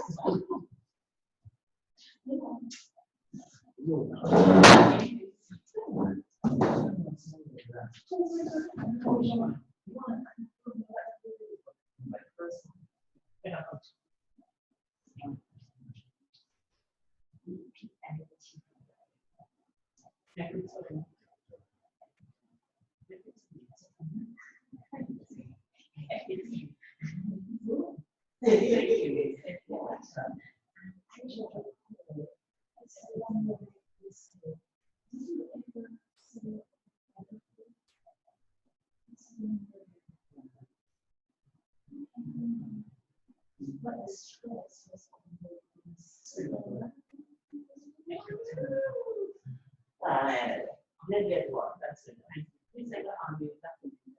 Yeah, I did. But the thing is, I was looking for it. I did in my opportunity. I said to them, and I was thinking of my class, and I said, yes, second class, I must do. This class is so individual.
Yeah, that's the way.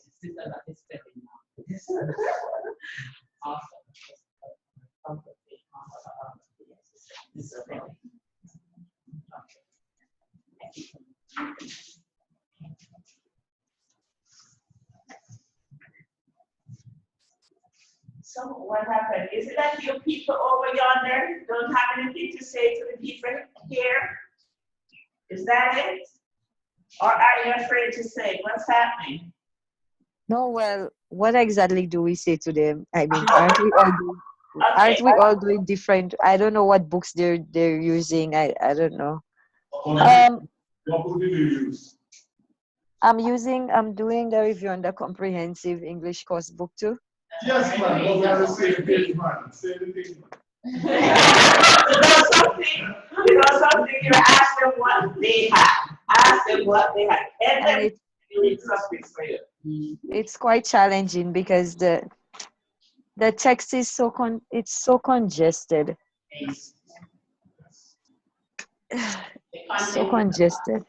I know, right? Yes. So it's very hard to even browse through it because everything looks like so much. Miss Foster, I would like to ask, I know because I've started the evaluation, but the way I did it, I followed the main headings that you gave us. Yes.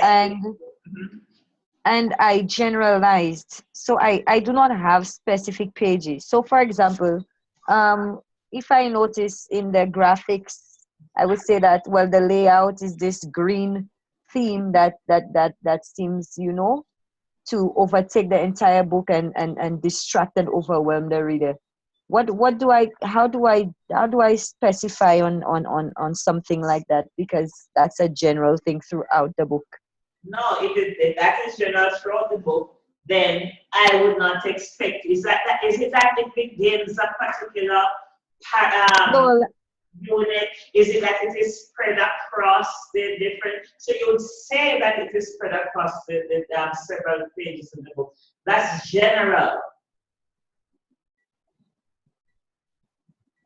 Okay, so if I, because I think I noted that some of the activities they foster interaction, because there are a lot of after in each unit you'd find there is this oral practice or discussion, so they encourage interaction amongst the learners and the users of the text, so it kind of enhances and encourages communicative competence. So how do I specify that, because that occurs in every unit? Again, you have to use common sense.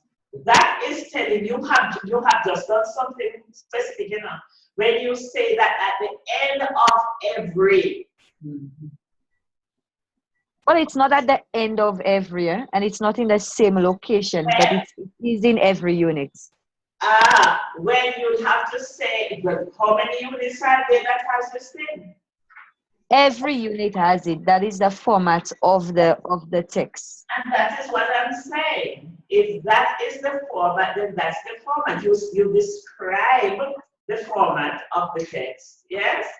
Okay, I was just, since you said you wanted page numbers, I'm just noticing that I have to write 24 page numbers there for each unit. Where applicable, please. Okay, where applicable. Okay, all right, thank you. Vernon, do you have any information, Dorma, for me that I can put in my evaluation?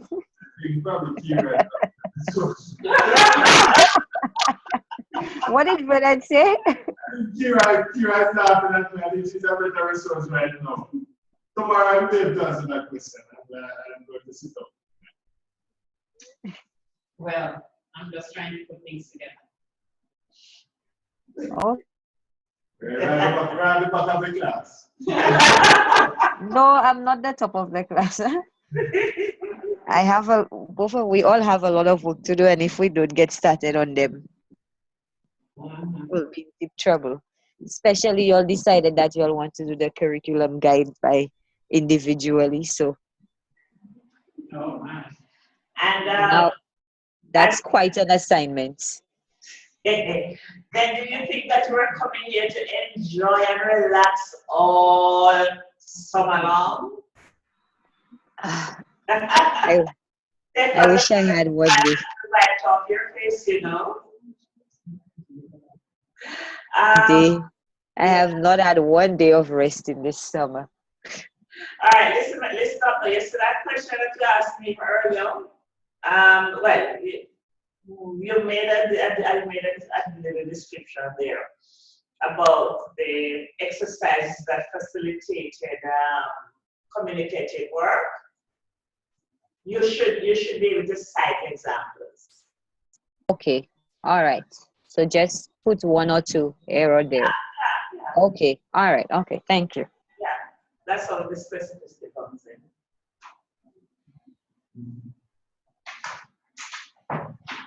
And all those green highlights, what purpose they serve. Let us say that are throughout the book, you know, what purpose they serve, that sort of thing. Yep. Okay, all right.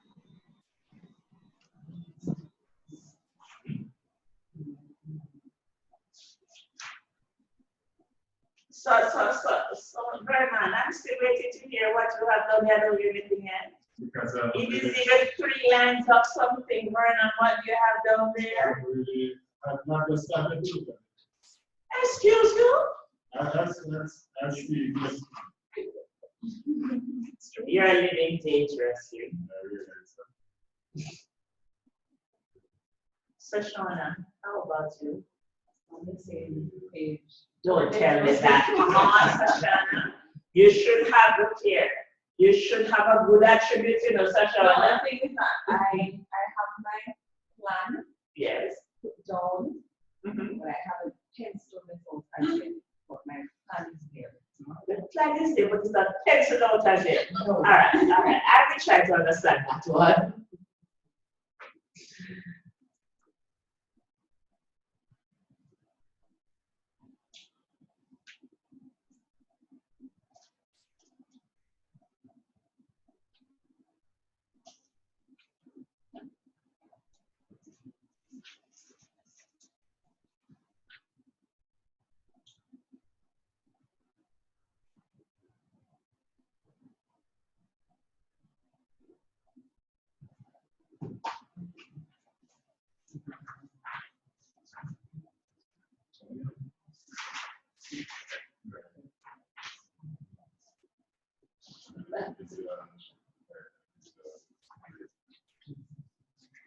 By the way, how soon after lecture do you get access to the YouTube version of it? Do you know? 2 or 3 days? Because Ashley is not here today and she submitted something to me today. She's not even benefiting from this exercise. So, I'm actually working.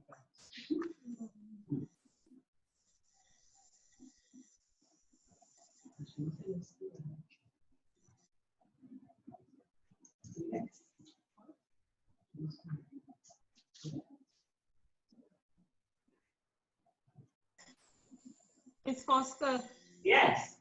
I am reading over my weakness, one of my weaknesses, and I'm thinking as if I'm speaking about, I don't see how I could go specifically to a page to say, okay, this is obvious on in this student on that page. Like, for so when I'm speaking, as for weaknesses, you have to be more, you speak in more general terms. So how will my second marker, and I know specifically what you're talking about? Is it so constructed?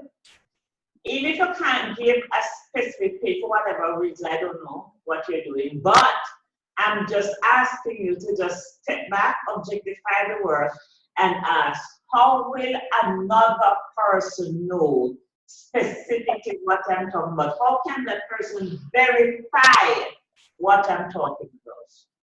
Ask yourself that question. You see what I'm talking about? Yeah. What was one of the examples? Okay, I was looking at Achieve Book 4, and one of my weaknesses was that in the organization of the book, I saw that the writers had covered the sex syllabus very well, but then I found that they had not really taken into account teacher competence. It's like almost as if a teacher was almost not needed in the classroom. It's saying that objective content and supporting activities are.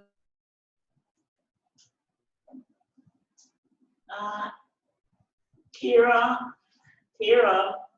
Oh, sorry. Very good, yes.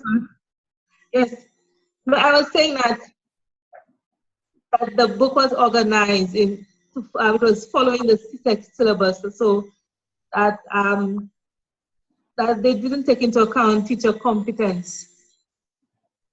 And I will read what I have. I said,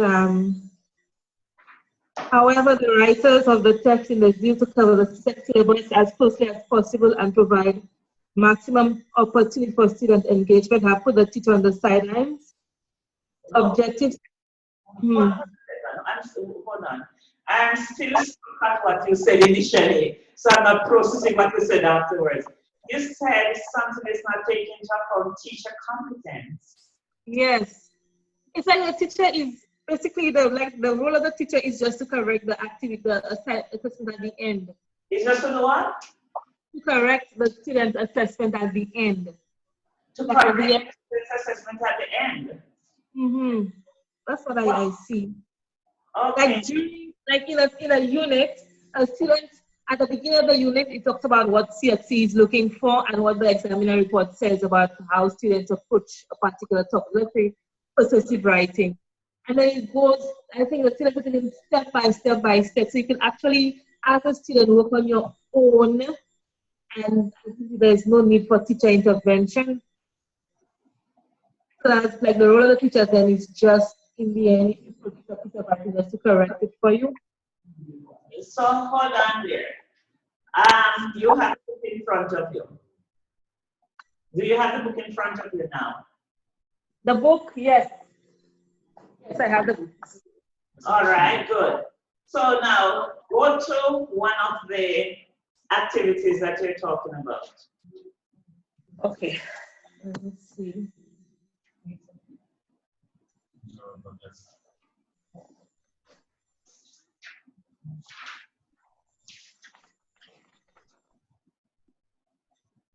Let's look at, let me see if I go to chapter 6. It's called From the Author's Pen.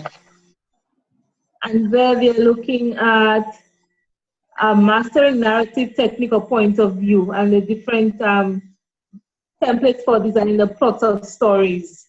So you have triangle effect, domino effect, etc. So then at the beginning, it says what the syllabus requires, what the examiners say, what the student does for you, setting your goals. And when you go into the point of view, it explains what that is. Activity 1 is the class discussion. What do you think the expression that plays by the sword means, etc. So then, what powers do you think you have over your pen? Then it goes to number 1 at the time. Kira, we're not really following you at all. You're breaking up, so we're not really understanding what you're saying. You're breaking. I don't need to go more slowly that with the sisters. I don't know. Oh, we're not really well. I don't know. Speak more slowly. Okay. All right, sorry. Okay, so for skill number 2, mastering plot movement. After establishing the voice of your story, the next step is to choose a plot design. So it goes through the different. Are you hearing me? No? Is this part? Yes. If you kind of hold your head up a bit. Uh-huh. Right. Project your voice that it comes out. It's going down in the book. Hold up the book. Okay. Right. I was saying in one of the skills, mastering plot movement, it goes through design one. So students are shown how to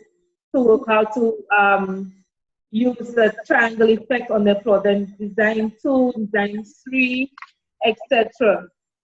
And then activity 1, they have to use those plot structures.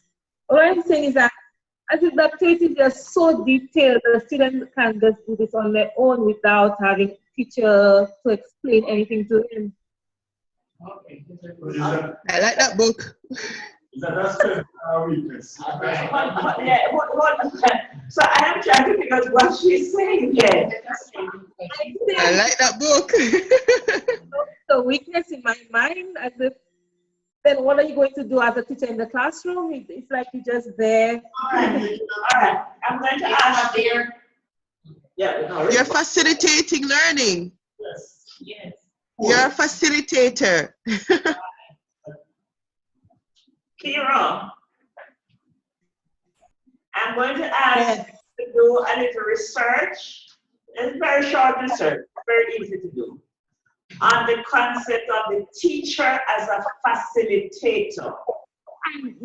First, I know about that the class is supposed to be student-centered and the teacher is as a guide, and you shouldn't tell the students everything that you think they need to know, and they should be allowed to discover. So what does that look like in a classroom? You know all of this. What does it look like in a classroom? Oh. Yes, in a classroom, that would look like a lot of group work, a lot of play activity, students.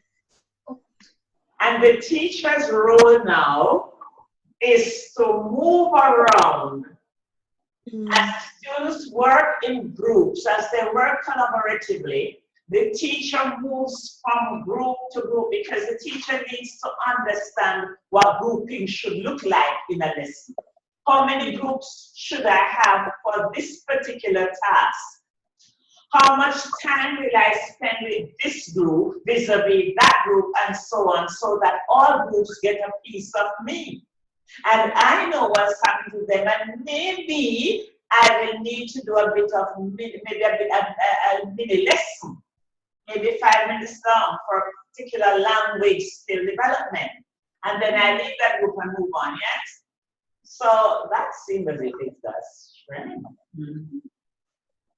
Well, in that case, I think I chose the wrong book. I think this person, Dr. Ferrari, when she wrote that book, she was looking at the presentation you had on our VLE, so she just wrote the book according to what you see the strengths are supposed to be.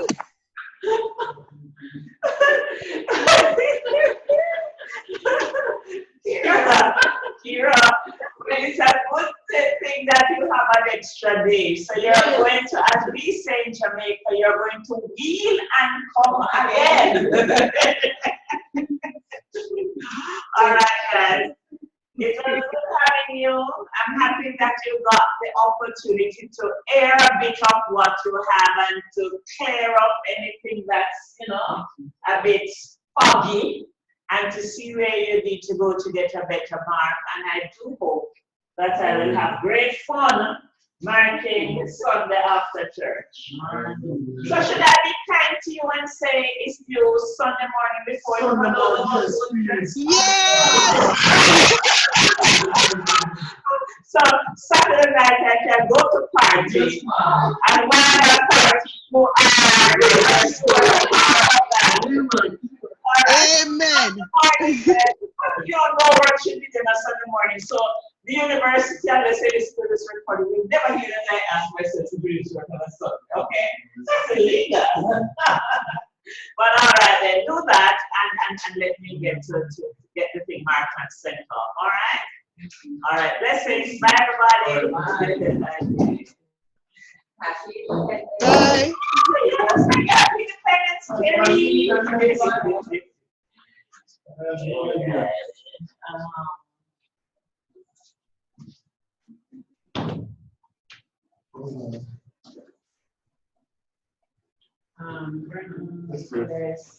So So on the area to show, you want to show the needs.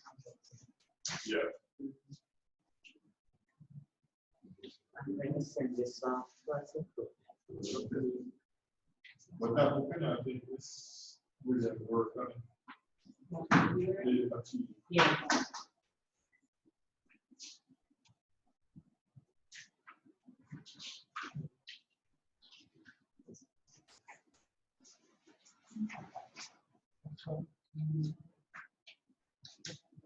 Yes.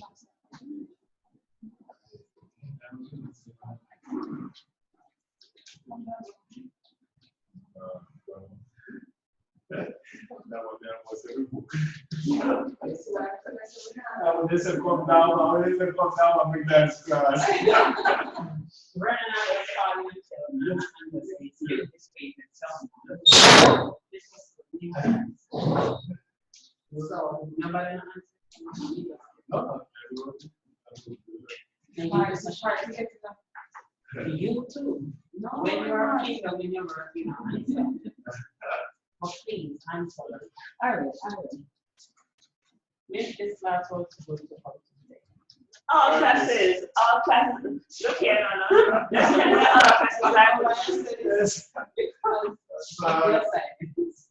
Response. Yes, it's fun coming. So the studies will do mark online or Which one? The curriculum? no? The communication on the paper one is marked online. That's a multiple choice. Yes, they have to get those things to how to do my paper. Yes. Okay, so that's the mark for. Yeah, it benefits teachers tremendously. No, I know. I know. The school just do where they say they were running mark. Yeah. Wow. Yeah. You will learn a lot and realize it's not easy to know You don't have to. that's not the way pull back. This is the way. Okay. Just, yeah. All right. Then. All right. Yeah, man, take care. Take care. Yeah, man, take care.